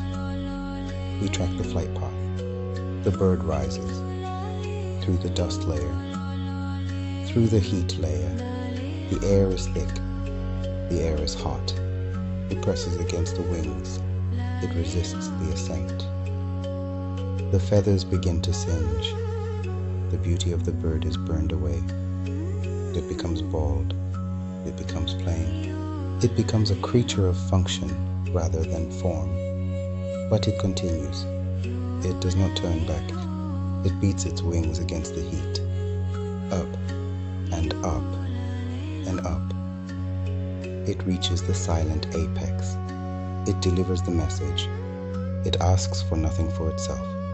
It simply states the need. The land is dry. The earth is thirsty. Olodumare sees the endurance. The source releases the water. The rain. Rain is one of the calmest noises we know. It does not insist. It repeats. Drop by drop, it rebuilds the feeling of safety. It connects the sky to the earth again. Not by touching, but by giving. Imagine the first drop hitting the dust. Pock. A tiny crater in the dry soil. Then another. Pock. Then another. And then the smell. Petrichor. The scent of rain on dry earth. Fresh. Clean. Ancient. The soil drinks. The color of the earth deepens. From pale red to dark red. From dusty brown to rich chocolate. The water flows into the cracks. It fills the hollows. It creates the first puddles, the first streams, the first rivers. So we let it fall in the background for a moment. We let the sound wash over the new land. We let the dust settle. We let the chain hang still in the sky. And we remember where we are. The sky is distant. The land has begun. The cycle of rain and growth is established. The world is now running on cycles. And once cycles exist, names begin to travel. Once there is land, there are people to walk on it. And once there are people, there are stories. And stories move. They cross oceans. They change shape. That is our next drift, to follow the echo of the name as it travels through time. The bird has done its work. The sand has spread. The water has receded. And now, below the chain, there is something new. There is a surface, there is a place. Let us look down at it. Let us survey the new land of Ile-Ife. It is not yet a city. It is not yet a kingdom. It is a landscape, raw, new, unmarked by footprints. From the height of the sky, it looks like a textured cloth laid out over the ocean. Let us catalogue the features of this cloth. Let us make an inventory of the first geography. We will move slowly. We will look at the ground as if we are seeing Earth for the very first time. The soil. First, there is the soil itself. Red earth, laterite, rich with iron. It glows with a dull, rusty warmth even in the dim light. It is packed hard in some places, loose in others. It smells of dust and potential. It smells of ancient clay. Imagine the texture of it. If you were to kneel down and touch it, it would feel warm. It would stain your fingers. It is not dead dirt. It is living soil waiting for the first seed. It has a grain to it. Tiny particles of sand mixed with clay, mixed with the memory of the shell it came from. There are patches where the soil is smooth, flat plains where the wind has swept the dust away. There are patches where it is rough, clods of earth that have not yet broken down. There are cracks in the surface waiting to be filled with water. The hills. Then there are the hills. Oki. They rise gently from the plain, not jagged peaks, not violent mountains, just soft rolling mounds, like the backs of sleeping giants. One hill to the east, one hill to the west, one hill to the north, one hill to the south. They create the first shadows. They create the first sense of here and there. Before the hills, everywhere was the same. Now there is a valley. Now there is a slope. Now there is a high ground and a low ground. Let us look at the shape of the eastern hill. It is long and low. It looks like a wave that has turned to stone. The light catches the top of it, creating a line of brightness. The shadow stretches out behind it, creating a pool of darkness. Let us look at the shape of the western hill. It is rounder, steeper. It stands like a sentinel, watching the horizon where the sun will eventually set. The inventory of shadows. Let us look at the shadows themselves. Because in a new world, shadows are the first inhabitants. The shadow of the hill is long and cool. It stretches out across the plain like a dark finger. It moves slowly as the light changes. It is a clock. It marks the passage of time before there are hours. The shadow of a stone is small and sharp. It hides a tiny patch of cool earth. It is a shelter for the smallest things. The shadow of a cloud passes over the land. A fleeting darkness. A moment of relief from the heat. It moves faster than the shadow of the hill. It is a ghost of the water that is gone. The stones. Scattered across the red earth there are stones. They were not placed there by hands. They were part of the mixture in the shell. Some are small, pebbles, gravel, little specks of white quartz and grey granite. They glitter faintly in the starlight. Some are large, boulders, outcroppings of rock that break through the soil like bones. They are grey and weathered even though they are new. They look ancient. They feel permanent. If you were to sit on one, it would feel solid, unmoving, an anchor in a sea of dust. There are smooth river stones, though there is no river yet, waiting for the water to polish them further. There are jagged flintstones waiting to be found, waiting to spark the first fire. The flora, and on the highest hill there is a tree, the first tree, the iroko, It stands alone. It is not a sapling. It was created whole. It was created ancient. Its roots go deep into the new soil, gripping the earth, holding it together, drinking from the deep moisture hidden below the crust. The roots are thick and gnarled. They look like snakes turned to wood. Its bark is rough, gray, fissured. It feels like the skin of an elephant. It feels like history. If you were to press your ear against it, you would hear silence. The deep, slow silence of wood. Its leaves are broad and dark green. They form a canopy that blocks out the sky. They create a pool of shade. They catch the wind. Shh, shh. The first sound of the earth talking to itself.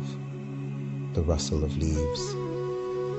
The whisper of life. This tree is a marker. It is the center point. It is the axis. Later, people will build a market under its branches.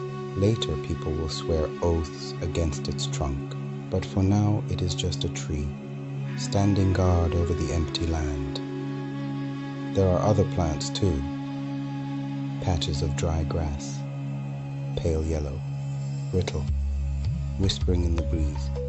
There are small shrubs, thorny bushes, waiting for the rain to turn them green. They are dormant. They are sleeping, but they are there. The hollows. There are hollows where the sand dipped low, basins, depressions in the earth. They are empty now, just bowls of dust, but they are waiting. They are waiting to become ponds. They are waiting to become lakes. They are waiting to become the homes of fish and frogs. For now they hold only shadows. The first night. And then the light begins to fade. The first day ends.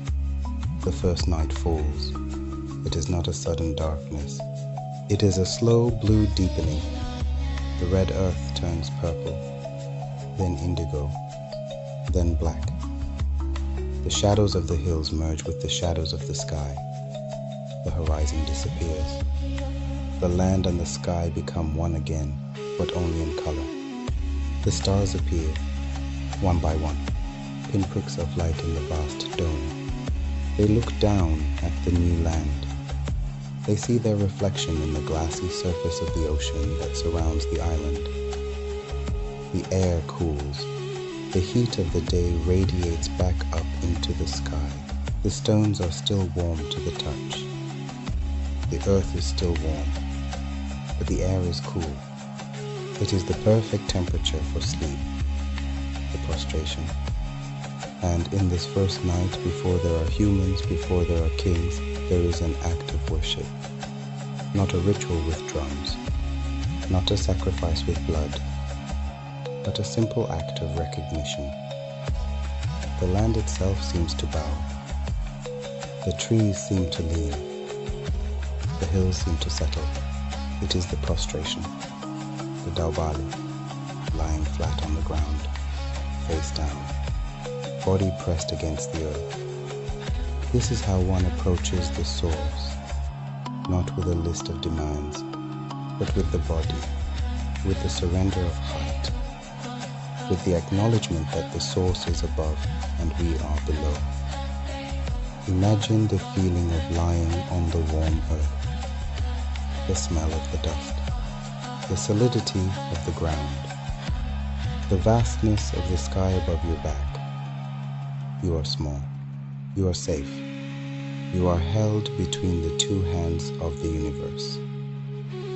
The hand of Aiye below, the hand of Orun above. There is no need to speak. There is no need to ask. The position itself is the prayer. I am here. I am part of this. I am listening. The silence. It is a silent landscape. There are no animals running yet.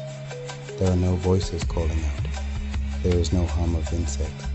There is only the wind, and the tree, and the red earth, and the silence of the prostration. Olódùmarè watches it. The source observes the expansion. It is good. It is solid. It is a platform for life. But it is still. It is too still. It is a stage without a play. It is a body without breath. The land is finished, but the life is not. The form is there, but the flow is missing. The earth is dry and the sky is wet, and the connection between them is thin. We hover over the red dust. We circle the Iroko tree. We watch the shadows lengthen as the light changes. And we realize what is missing. We realize what must happen next. The cycle must close. The water that was pushed back must return, but in a new form, not as an ocean from below, but as a blessing from above. The land is waiting. The tree is waiting. The dust is waiting. And high above, the vulture is preparing to fly. The message is preparing to be sent. The rain is preparing to fall. The vulture has delivered the message. The source has released the water, and now the sky changes. It does not change with a storm. There is no thunder yet. There is no lightning. There is only a softening of the light, a graying of the air. The heat that has been pressing down on the land begins to lift. The dust that has been hanging in the air begins to settle. The scent of rain. First comes the smell. Before a single drop falls, the earth knows it is coming. Petrichor, the scent of rain on dry stone, the scent of rain on hot dust. It is a sharp, clean smell. It smells like iron. It smells like ozone. It smells like a promise kept. Imagine breathing it in. Cool, metallic, fresh. It fills the lungs and cools the blood. It is the smell of relief. It is the smell of the end of waiting. The first drop. Then comes the first drop. Watch it fall. A single perfect sphere of water, catching the grey light as it descends. It falls through the silence.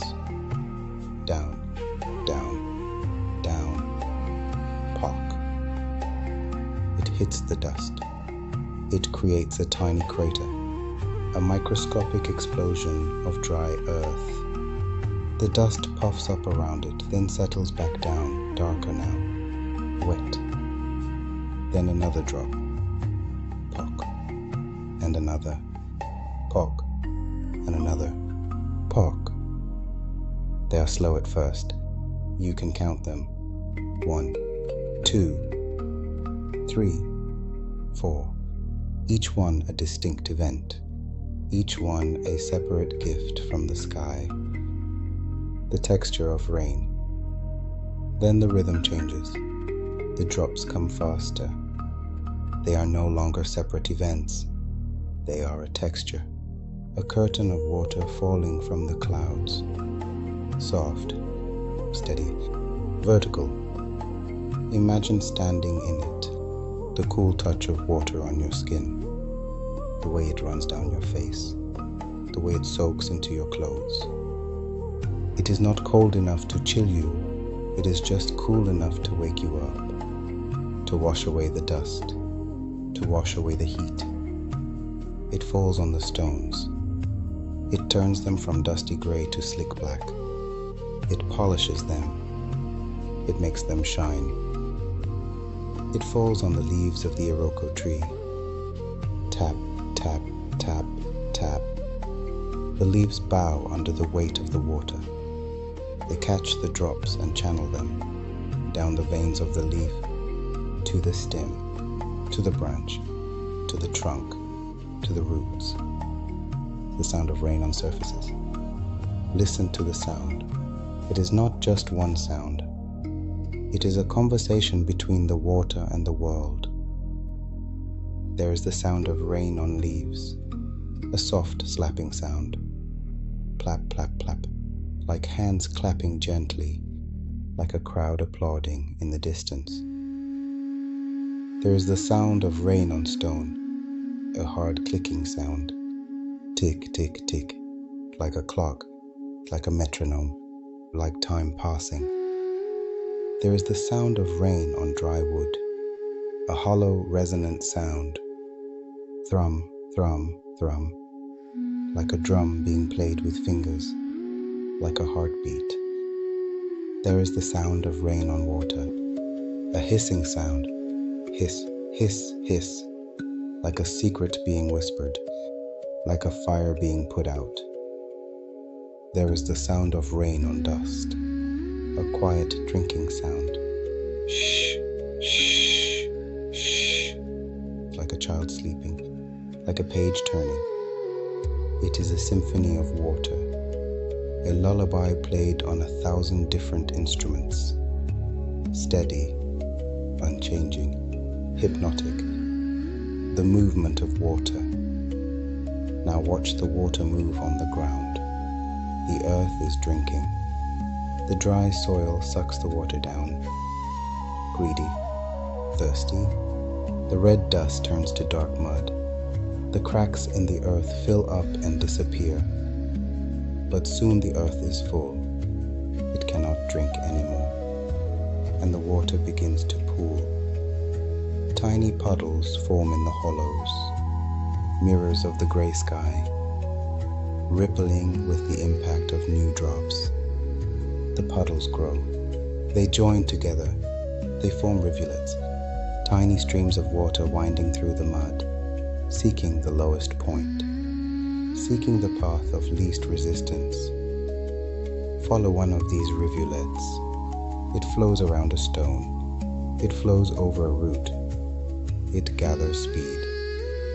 It joins another rivulet, and another, and another, until it becomes a stream, a brown, churning stream of new water, carrying the dust of the new world, carrying the Ashe of the sky to the Aiye below. The cycle. This is the cycle closing. The water that was pushed away when the sky lifted is returning, but it is returning in a new form, not as a flood, not as an ocean, but as a blessing, as a drink. The connection between Orun and Aiye is re-established, not by proximity, but by exchange. The sky gives the rain. The earth gives the mist. The sky gives the light. The earth gives the growth. It is a conversation, a dialogue of elements, and it will continue forever, as long as there is a sky, as long as there is an earth. The rain will fall, the water will flow, the mist will rise. So we let it fall, we let the sound wash over us, we let the dust settle, we let the chain hang still in the sky, we let the bird rest, and we remember where we are. The sky is distant, the land has begun, the cycle of rain and growth is established. The world is now running on cycles, and once cycles exist, names begin to travel. Once there is land, there are people to walk on it, and once there are people, there are stories. And stories move. They cross oceans. They change shape. That is our next drift, to follow the echo of the name as it travels through time. The land is solid. The rain has fallen. The stage is set. But the stage is empty. It needs actors. It needs lives. And so, the great assembly line of creation begins. It is a process of 3 parts, 3 stations, 3 hands. Station 1, the molding.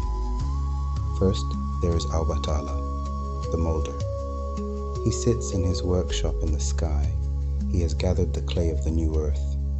Red clay, brown clay, black clay. It is cool and damp. It smells of rain and iron. He takes a lump of clay. He places it on his table. He begins to shape it. He is not making a statue.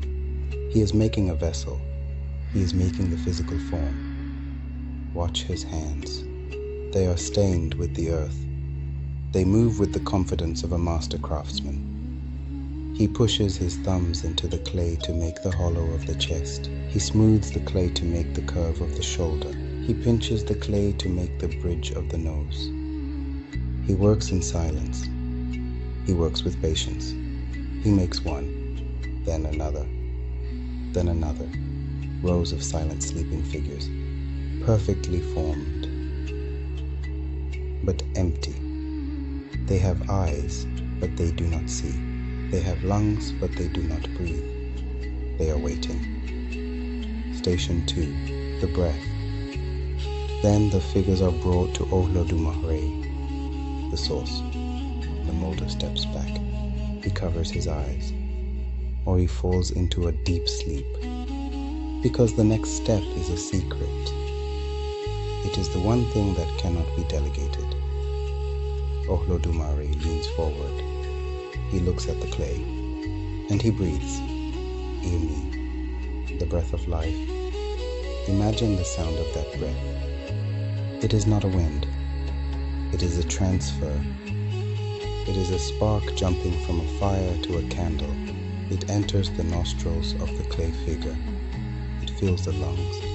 It warms the blood. The chest rises. The heart beats.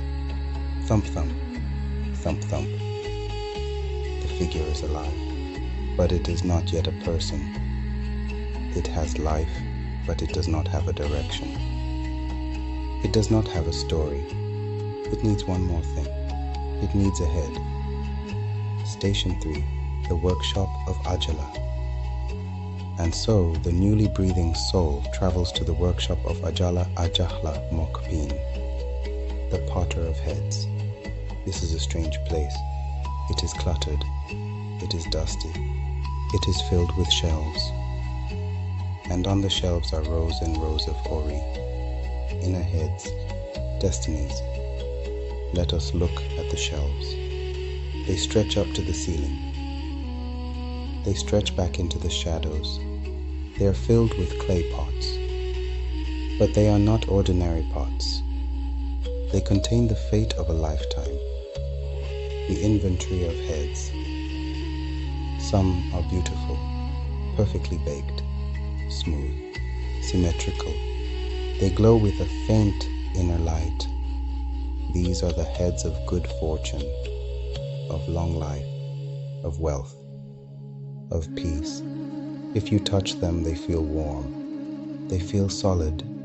They feel like a promise kept. Some are flawed, underbaked, soft, doughy. They have not been in the fire long enough. These are the heads of weakness, of hesitation, of plans that never quite finish. If you touch them, they leave a mark on your finger. They smell of wet earth. They smell of unfinished business. Some are cracked, overbaked, brittle. They have been in the fire too long. These are the heads of hardship, of struggle, of lessons that must be learned the hard way. If you touch them, they feel sharp. They feel fragile. They smell of smoke. They smell of ash. The inventory of flaws. Let us look closer at the flaws, because in the Yoruba worldview, a flaw is not just a mistake. It is a texture. It is a challenge. There is the flaw of the thin wall, the head that is too delicate. It holds water, but it must be carried carefully. This is the destiny of sensitivity, of the artist, of the one who feels too much. There is the flaw of the heavy base, the head that is thick at the bottom. It is hard to lift. It is hard to move. This is the destiny of stubbornness, of the one who endures, of the one who refuses to change. There is the flaw of the hidden crack, the head that looks perfect on the outside, but inside there is a weakness, a fault line. This is the destiny of the one who must be careful with pressure, the one who must learn to ask for help before they break. Ajala is a careless potter. He works fast. He is often distracted. He owes money to creditors. He drinks palm wine while he works. Sometimes he forgets to fire the clay long enough. Sometimes he leaves it in the fire too long. And so the inventory is mixed. The shelves are a lottery. The firing process. Let us watch the firing. Ajala places the heads in the kiln. The fire is hot. It crackles. It glows orange and red. The heat transforms the clay. It hardens it. It sets the shape. Sometimes the fire is even, steady, controlled. The head comes out strong. The head comes out true. Sometimes the fire is uneven, too hot on one side, too cold on the other. The head warps. The head cracks. The destiny is twisted before it even begins. The choice. The soul enters the workshop. It does not know which head is which. They are not labeled. King, farmer, healer, beggar. They all look like clay pots. The soul must choose. It walks down the aisles. It looks at the shelves. It feels a pull, an instinct, a gravity. This one. No, that one. This one. Imagine the feeling of choosing, the hesitation, the doubt, the certainty. It reaches out. It takes a head from the shelf. It holds it in its hands. It feels the weight of it. It does not know what is inside. It does not know if it has chosen a life of ease or a life of toil. It has simply chosen. And that choice is the first act of free will. And the last act of total freedom. The sealing. Now, with the body molded, the breath given, and the head chosen, the soul goes to the final station. The hall of heaven, the gate of entry. There, Olodumare waits, the divine notary, the witness. The soul kneels. It holds its chosen Ori in its hands, and it declares its wish. I wish to live for 80 years. I wish to be a weaver of cloth. I wish to have many children. I wish to build a house of stone. Olodumare listens. He looks at the soul. He looks at the chosen head. He sees the potential inside the clay. He sees if the wish matches the capacity of the head. If the head is cracked, it cannot hold the water of a long life. If the head is small, it cannot hold the weight of a crown. But he does not interfere. He does not swap the head. He respects the choice. He respects the journey. The sound of the seal. If the request aligns with the Ori, he speaks one word. 2. TOH. So be it. It is sealed. Imagine the sound of that word. It is not a shout. It is a lock clicking shut. Click. It is a stamp hitting a page. Thud. It is a door closing. Boom. And in that moment, the destiny becomes Ahyanmo, that which is affixed, that which cannot be changed. It is welded to the soul. It is locked. It is the anchor that will hold the ship in the storm. The forgetting. The soul stands up. It turns toward the gate of the world. It prepares to be born. But there is a price for entry. As it passes the threshold, it must cross the tree of forgetfulness. It must lose the memory of the workshop. It must lose the memory of the choice. It forgets the shelves. It forgets Ajala. It forgets the kneeling. It forgets the seal. It enters the world crying, ignorant, innocent, carrying a destiny it chose but cannot remember, carrying a map it has lost the key to. And so the life begins. A journey to rediscover what was already decided. A journey to align the feet with the head. A journey to remember the promise made in the silence. Let us watch them leave, one by one, soul after soul, crossing the boundary, falling like rain into the world of Aiye. Each one a mystery to itself, each one a vessel of the source. The workshop is quiet again. Ajala returns to his wheel. Obatalá returns to his clay, and Olodumare returns to the silence, watching, waiting, knowing. The land was made, the hills were formed, the trees were planted, but something was wrong. The rain did not come, the crops did not grow, the women did not conceive. The earth was solid, but it was sterile. It was a house with no windows. It was a song with no melody. Why? The story tells us that when the Orisha descended to organize the world, they made a mistake. A mistake of arithmetic. A mistake of pride.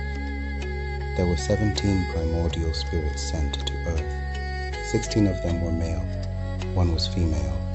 Her name was Oshun, the river, the sweetness, the mother of the birds.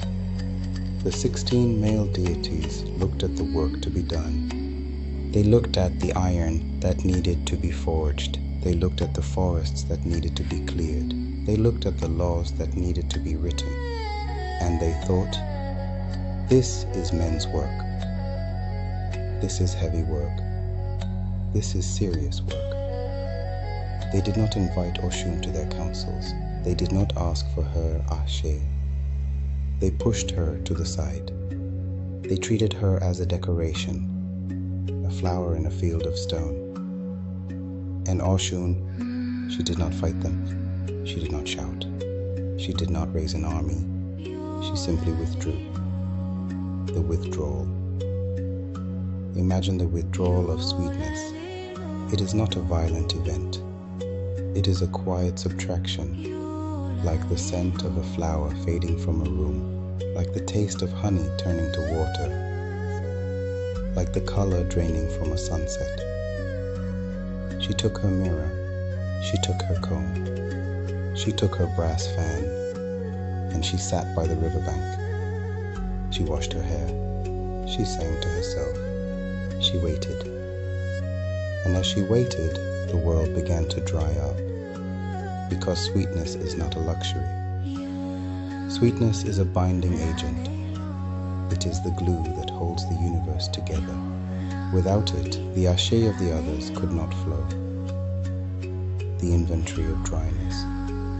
Let us look at the drying of the world. It happened slowly, inch by inch, texture by texture. The iron of Ogun became brittle. It lost its flexibility. It snapped when it was struck. The forge went cold. The sparks refused to fly. The metal turned gray and dull. It refused to hold an edge. The white cloth of Obatalá became dusty. It lost its sheen. It became rough against the skin. It became stiff. The clarity of thought became the fog of confusion. The peace became stagnation. The thunder of Shango became silent. The clouds refused to gather. The sky became a sheet of hot iron, a ceiling of brass. No moisture could pass through it. The air grew heavy and still. It felt like holding your breath for too long. The earth cracked open.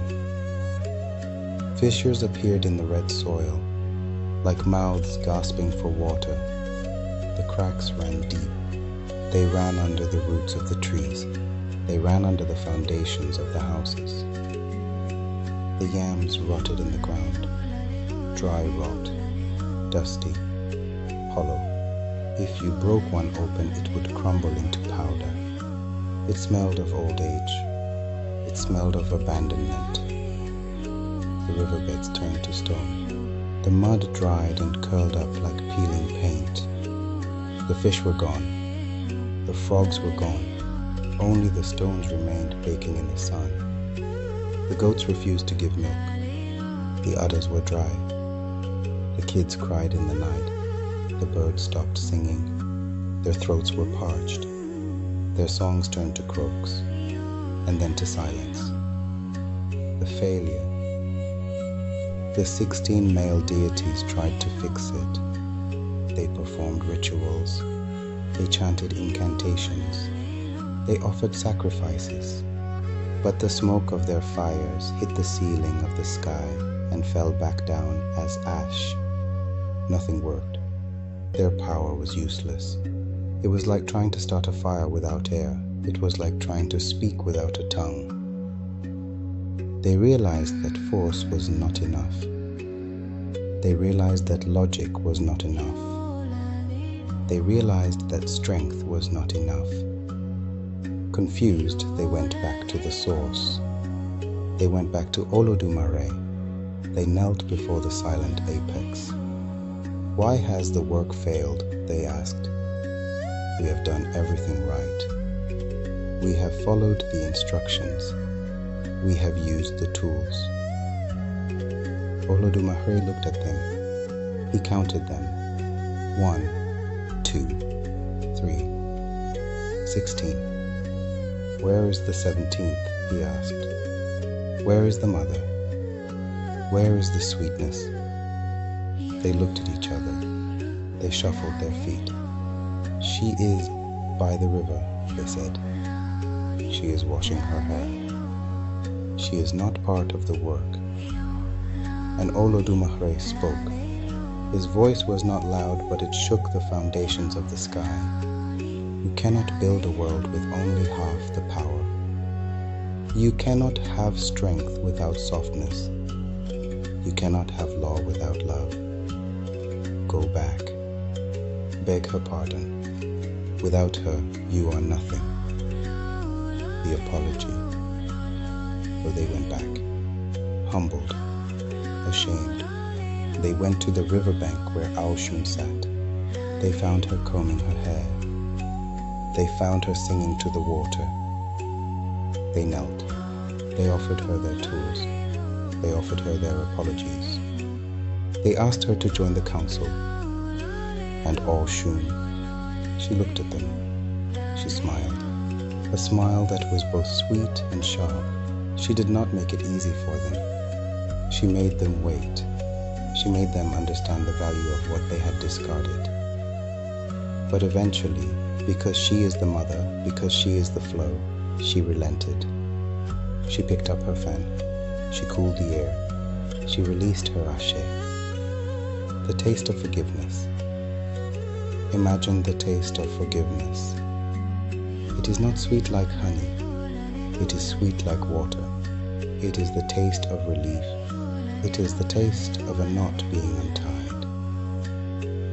She forgave them not because they deserved it, but because the world needed it. She forgave them because she is the river, and the river cannot hold a grudge forever. The river must flow. The return. And immediately the world changed. The tension broke. The air softened. The clouds gathered, not with a storm, but with a caress. The first drop of rain fell, then another, then another. It was not just water, it was forgiveness. It was the return of the missing piece. It was the proof that the universe requires balance.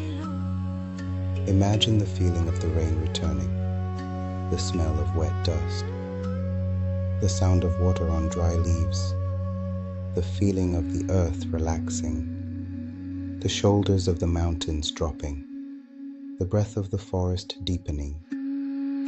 The crops began to grow, the women conceived, the birds sang, the iron became strong again, the white cloth became clean again. This is the lesson of the drought. It was not a punishment for a sin. It was a lesson in geometry. You cannot build a circle with a straight line.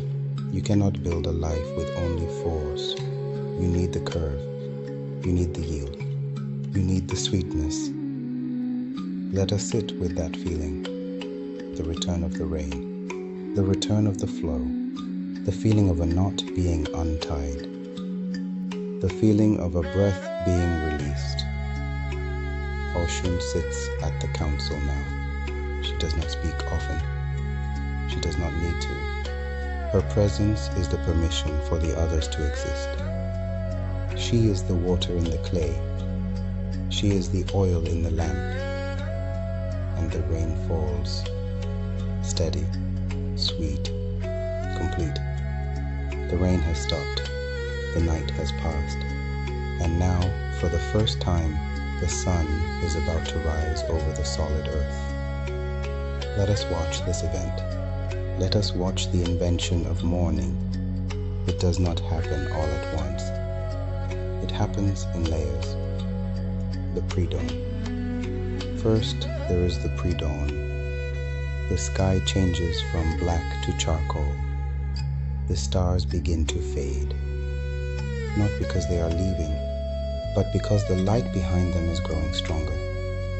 They are being washed out, one by one, until only the brightest remain, the morning star, hanging low in the east, watching. The air is cool. It is the coldest part of the night.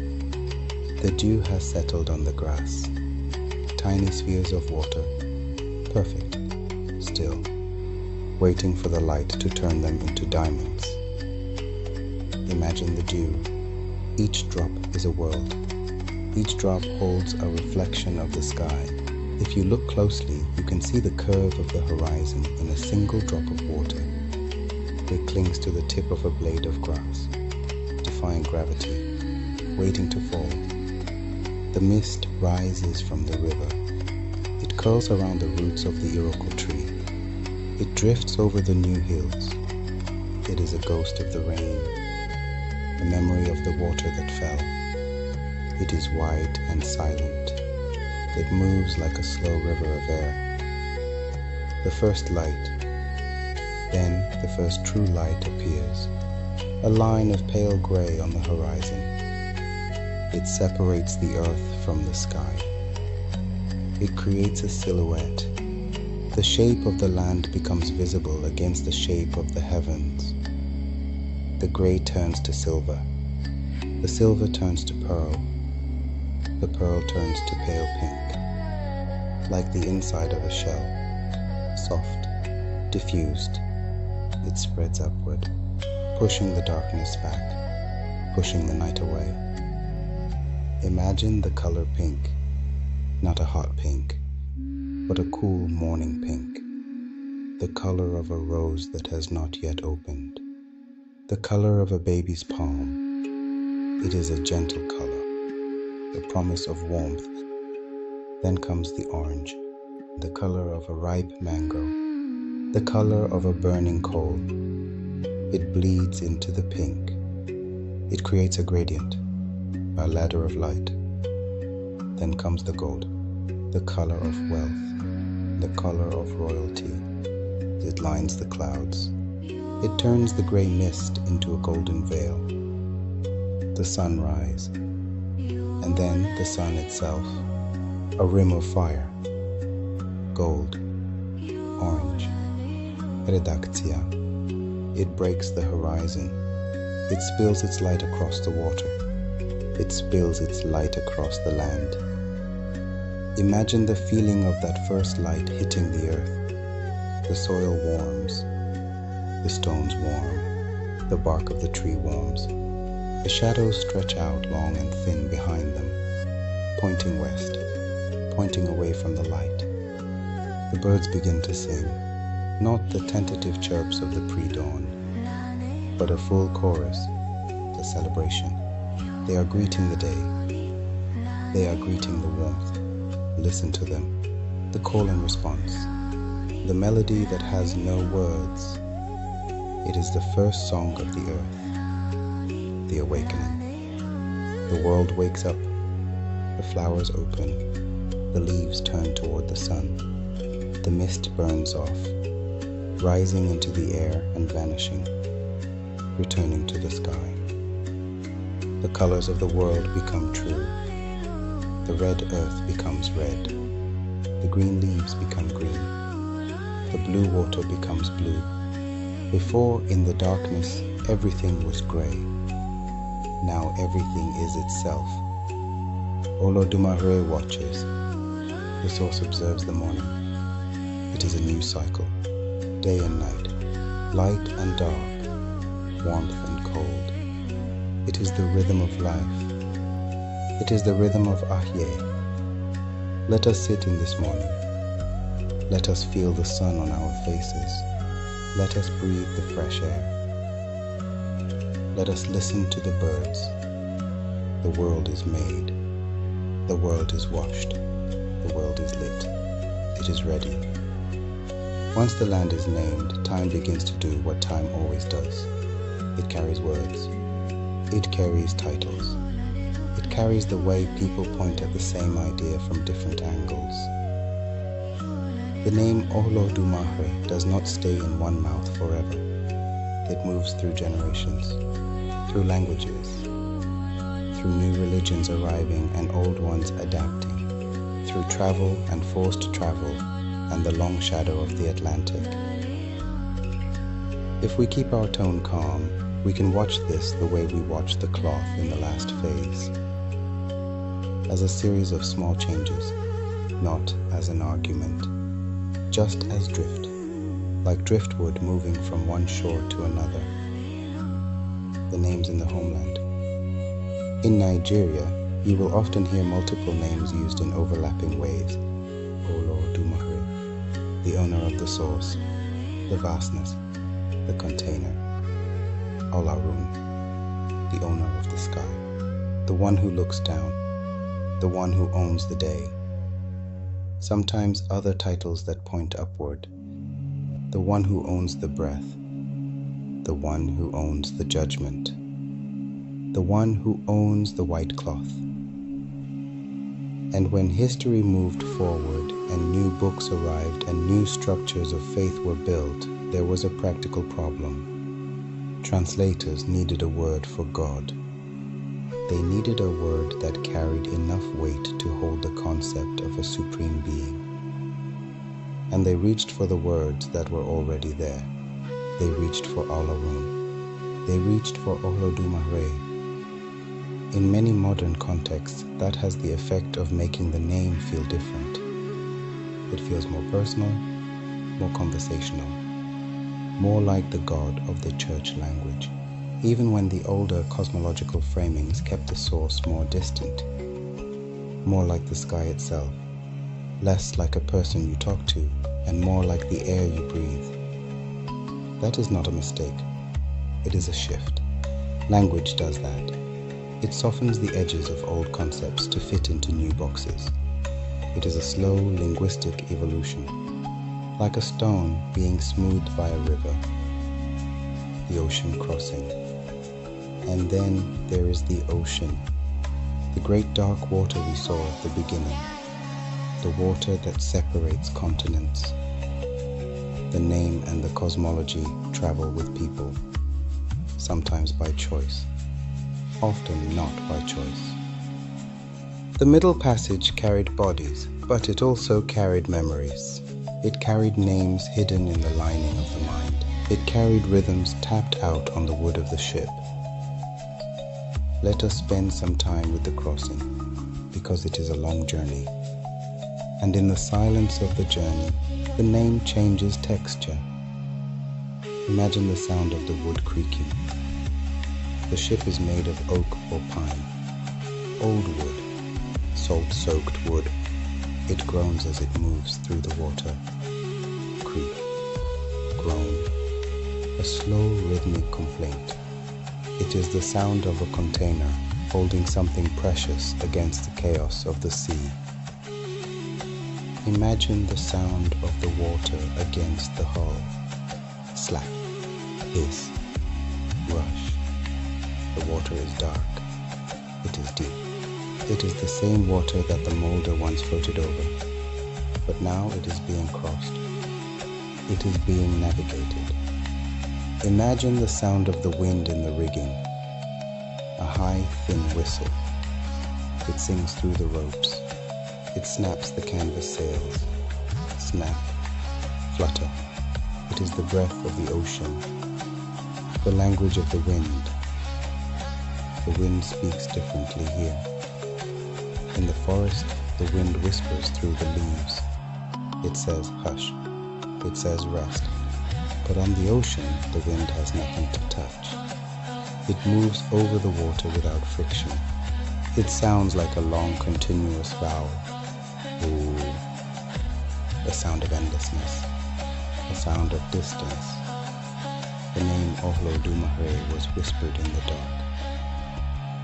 It was not shouted. It was not sung.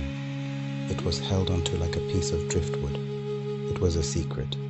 It was a prayer. It was a memory of home. It was carried in the chest. It was carried in the breath. It was the anchor that kept the soul from drifting away. The diaspora layers. Across the Atlantic, Yoruba-derived traditions in the Americas preserve and reshape the vocabulary. They build new structures for the same sky. They plant the seeds in new soil, and the seeds grow into new trees. Different bark, different leaves, but the same roots. Cuba, the triad. In Cuba, in the Lukumi traditions, you may hear a triadic language, a triangle of names, a geometry of the divine. Olódùmarè, Orun, and Olofi. Let us look at Olofi, the conduit, the palace, the owner of the secrets. Some say Olofi is the aspect of the supreme that interacts with the world. The personal aspect, the face you can see. Imagine a palace with many rooms. Olofi is the one who holds the keys. Different teachers explain the structure in different ways. Some say Olodumare is the universe itself, the vastness, the container. Some say Orun is the sun, the energy, the guide, the light. Some say Olofi is the palace, the conduit, the aspect that interacts with the Orisha. We do not need to solve the theology tonight. We only need to notice the pattern, the way the single name refracted, like light hitting a prism. One source, 3 colors. One sky, 3 windows. Brazil, the distance. Further south, in parts of Brazil in candomblé contexts, the supreme source is often treated as distant. Ritual life focuses on the Orisha. The drums beat for the spirits of iron and water and wind. The dancers spin for the energies that touch the earth. The white clothes swirl. The beads click. Imagine the sound of the drums. Dum-dum-duck. Dum-dum-duck. A heartbeat. A conversation, calling the energy down. And the source? The source is acknowledged. A finger pointed upward. A nod to the ceiling. A silent prayer before the drum begins. But it is not made the center of the everyday drama. It remains the silent apex, the background against which the rest of the world moves, the canvas upon which the painting is made, the silence that holds the music. If you are listening for a pattern, the pattern is simple. The further a name travels, the more it gains extra layers. Some layers are translation layers. Some are diaspora layers. Some are the simple layers of people trying to make something vast speakable. And we can list the local variants we actually need for this episode without branching into other traditions. Let us say them one more time, quietly, like checking a list before sleep. Olodumare, the owner of the source. Orun, the owner of the sky. Olofi, the owner of the palace. Same quiet ceiling, different syllables, same silence holding it all up. The return. Now we slow down, because we are near the end. and endings are best when they feel like returning home. We have traveled from the mist to the separation of the sky, to the weaving of the colors, to the forging of the chain, to the spreading of the sand, to the crossing of the ocean. And now we are back. Back to the room you are in, back to the stillness. We started with breath, so we end with breath. In, out, in again. It is alone. Every breath is a small borrowing from the source, and every exhale is a small repayment. You do not have to do anything to earn it. It is just there. Steady, automatic, ancient. The sky is still high. The water is still patient. The mist still knows how to soften distance. There is nothing left to catalogue. The inventory is complete. The logbook is closed. The silence is yours. And the name can be spoken one last time without force, just a vibration in the air. Olodumare, the owner of the source that does not run dry. And then the night goes on. The land is made. The rain has fallen. The sun has risen and set. And now the night has fully come. Let us look up. Let us look at the ceiling of the world. The Orun. It is no longer just a grey mist. It has deepened. It has hardened into a dome of absolute black. And in that blackness there are lights. Here are stars. Let us count them. Let us catalogue them, not by their names, for they have not been named yet, but by their light. The first star. There is the first star, the evening star. It hangs low in the west. It is not a point of light. It is a sphere. If you look closely, you can see it trembling. It is fighting the darkness. It is a tiny, stubborn refusal to be extinguished. It is the color of ice. It is the color of a diamond held in a cold hand. Imagine the distance between you and that star. It is a distance that cannot be measured in miles. It can only be measured in time. The light you see left that star before the earth was made. It has been traveling through the void for aeons. Silent, patient, just to reach your eye. The constellation of the hunter. Then there is a group of stars, 3 in a line, perfectly spaced, a belt, and above them 2 shoulders, and below them 2 knees, a hunter, standing in the silence. He does not move. He does not hunt. He simply waits. His light is older than the earth. His light has traveled across the void for 1,000,000 years to reach this moment. Look at the star on his right shoulder. It is red, a dull, angry red. It is a dying star. It is burning itself out. But from here it looks peaceful. It looks like a ruby set in velvet. Look at the star on his left foot. It is blue, a bright, piercing blue. It is a young star. It is burning hot. It is full of energy. But from here it looks calm. It looks like a sapphire, the river of stars. And stretching across the center of the sky, there is a river of milk, a river of dust. Thousands of stars, millions of stars, too many to count. They are packed so closely together that they look like a cloud, but they are not a cloud. They are burning suns, each one a source, each one a center of gravity. Imagine the sound of that river.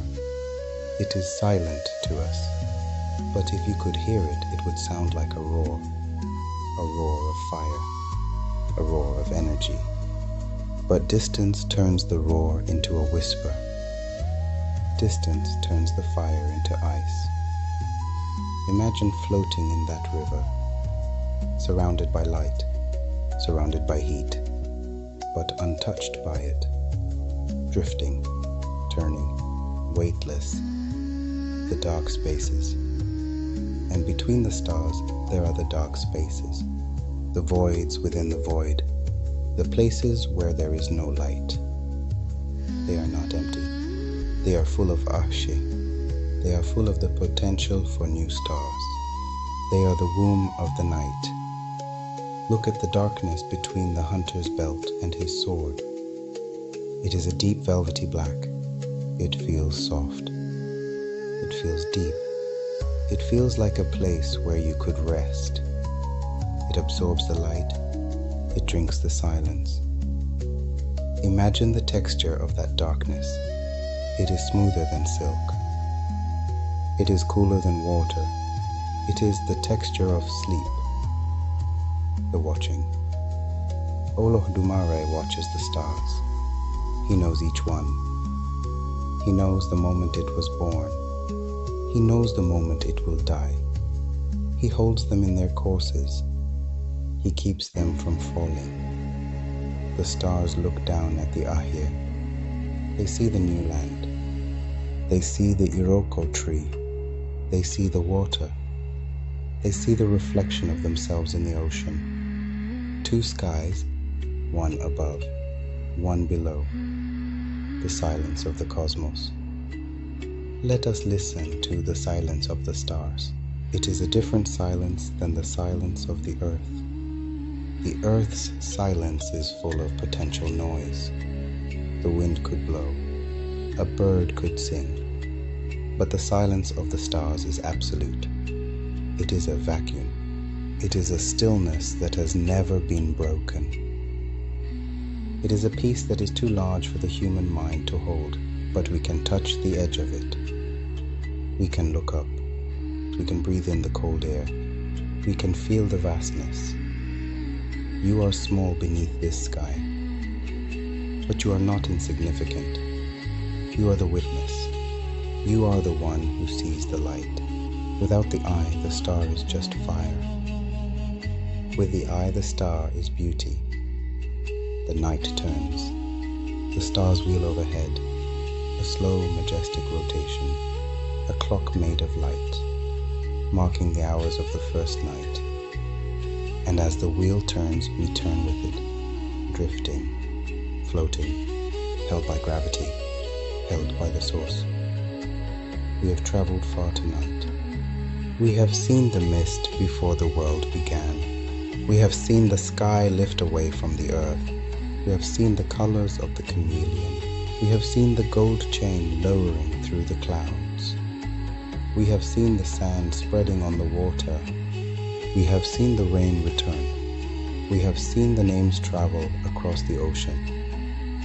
And now it is time to return, not to the beginning of the story, but to the center of yourself. The story is a circle. It always comes back to the source. And the source is not just out there in the high heavens. The source is in here, in the Amy, in the breath, the descent into sleep. Let us lower the anchor. Let us slow the ship. The water is calm. The sky is dark. The stars are watching. Imagine your body as the earth, heavy, solid, resting on the bed. You are the Aiye. You are the ground. You are supported. You do not have to hold yourself up. Gravity is doing the work for you. Olodumare has given you gravity as a gift. Accept it. Sink into it. Feel the weight of your head. It is heavy like the stone. Feel the weight of your shoulders. They are dropping. They are letting go of the day. Feel the weight of your hands. They are open. They are empty. They are done with holding. Imagine your mind as the sky, Orun, vast, open, clear. The clouds have drifted away. The thoughts have drifted away. There is only space, quiet, dark space. It is not empty. It is full of peace.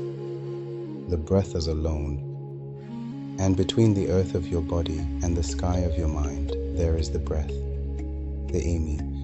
It moves like the mist, soft, rhythmic, automatic.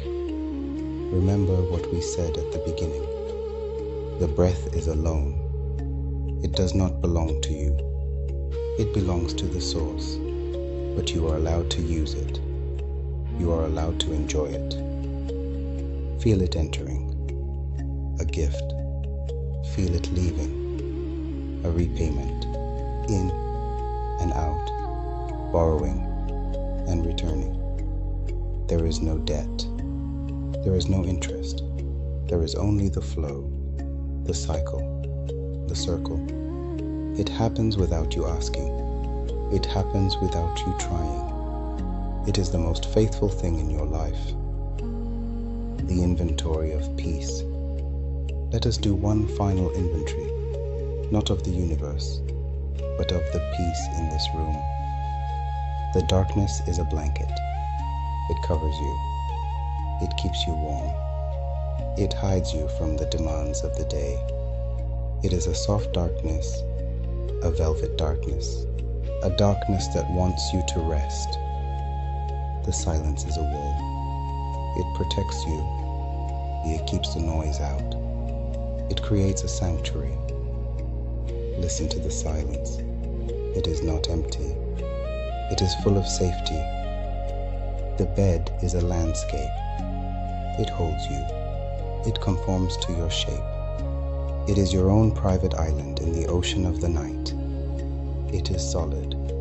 It is real. It is here. And because it is here, you can let yourself become simple.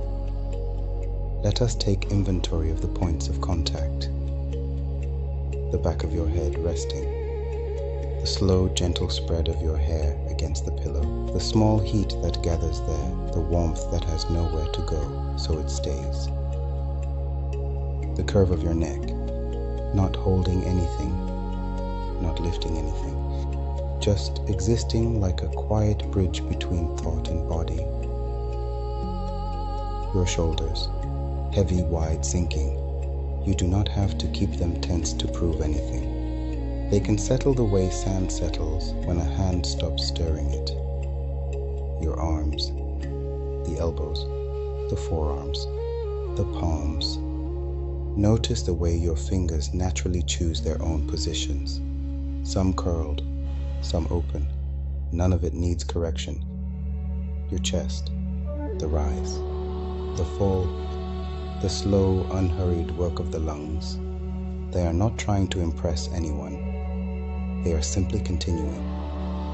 Your belly, soft, supported, allowed to be soft, allowed to be normal, allowed to rest. Your hips, the steady weight of them, the way the mattress receives that weight without complaint. Your legs, the thighs, the knees, the calves, the heels, all of it becoming quiet, all of it becoming unimportant in the best possible way. And as the body becomes quiet, the world becomes quiet too. Listen for the small sounds that prove you are safe. The faint movement of fabric when you breathe, the quiet friction of blanket against skin, the almost silent shift of the pillow as you sink a millimeter deeper. Perhaps far away, a hum, a refrigerator, a distant car, a building settling in the night. Sounds that do not require a response. Sounds that can pass through you the way wind passes through tall grass. And in the center of it all, the sound that belongs to you for now. In and out. If a thought arrives, let it arrive like a small cloud. Do not chase it. Do not argue with it. Just watch it drift across the sky of the mind. Orun is wide enough to hold it, and wide enough to let it go. You can even imagine the thought turning into something simple. Not an idea, just a texture, just a color, just a sound. The story did this all night. It took vast things and made them gentle. Mist, water, distance, names. And now it does the same for you. The day becomes smaller. The to-do lists become smaller. The unfinished conversations become smaller. They shrink until they are the size of a pebble in the pocket, and then even that pebble can be set down. You can set it down now. Let the room be dark. Let the dark do its work. Darkness is not a threat here. It is a cooling cloth. It is a soft lid closing over a pot. It is the gentle cover that keeps warmth in and effort out. And notice how the breath behaves in darkness. It becomes quieter. It becomes slower. It becomes more honest. It does not perform. It simply continues, borrowing and returning, borrowing and returning. The final name. And in the center of the piece there is the name, Olodumare. You do not have to say it out loud. You can just think it, or you can just feel the shape of it. All, the owner. You own this moment. You own this rest. You own this silence. Odu, the vastness. The sleep is vast. The dream is vast. The night is vast. There is room for you here. Mere, that which does not change. The rest will be there. The morning will come. But for now, there is only the staying. There is only the being. The drift. Let the name dissolve. Let the story dissolve. Let the words dissolve. They are just sounds now. Vibrations in the air. They are drifting away like smoke. You are drifting with them, floating, weightless, safe. And as you drift, the world can become a series of quiet, ordinary facts. The eyelids are heavy. The jaw is loose. The tongue rests in the mouth like a small animal that has found a warm place. The forehead is smooth. The space between the eyebrows can unclench. The eyes can sit back in their sockets. They do not need to look at anything. They have done enough looking for one day. The breath keeps going. The bed keeps holding you. The night keeps being night. This is not a test. There is nothing you need to achieve. Sleep is not something you win. It is something you allow. So allow it. Allow the mind to become wide and featureless, like a calm sea with no boats on it. Like a plain of sand after the wind has finished drawing its patterns. Allow the body to become heavy and quiet, like a stone warming slowly in the sun, like a pot cooling slowly on the hearth. And if you want a simple rhythm to follow, you can follow this one. In and out. Nothing more, nothing less. And you can let that be the entire universe for a while. In and out. If you notice the mind wanting to reach for a story, you can give it the smallest story possible. Not a drama, not a puzzle, just an inventory of quiet things. The air at the tip of the nose, cool, barely there. The air leaving the mouth, warmer, softer. The blanket, the weight of it, the way it presses lightly on the chest and tells the chest, without words, you are allowed to rest. The sheet, the smoothness, the faint wrinkles like shallow rivers, the pillow, the steady support, the way it keeps you from needing to hold your own head. The room, still, dark, unchanging. And outside the room, the larger world can continue without you. It can turn and shift and make plans. It can make noise in the distance, but it does not need your supervision. Not tonight. Tonight you return to the simplest agreement. The bed holds you. The breath moves through you. The night covers you. That is enough. And the old images can fade into these simple sensations. The vast water becomes the quiet darkness behind your eyelids. The rising sky becomes the spaciousness of your mind when you stop gripping your thoughts. The long chain becomes a single slow thread of breath. One link, then another, never in a hurry. The spreading sand becomes the spreading heaviness in the body.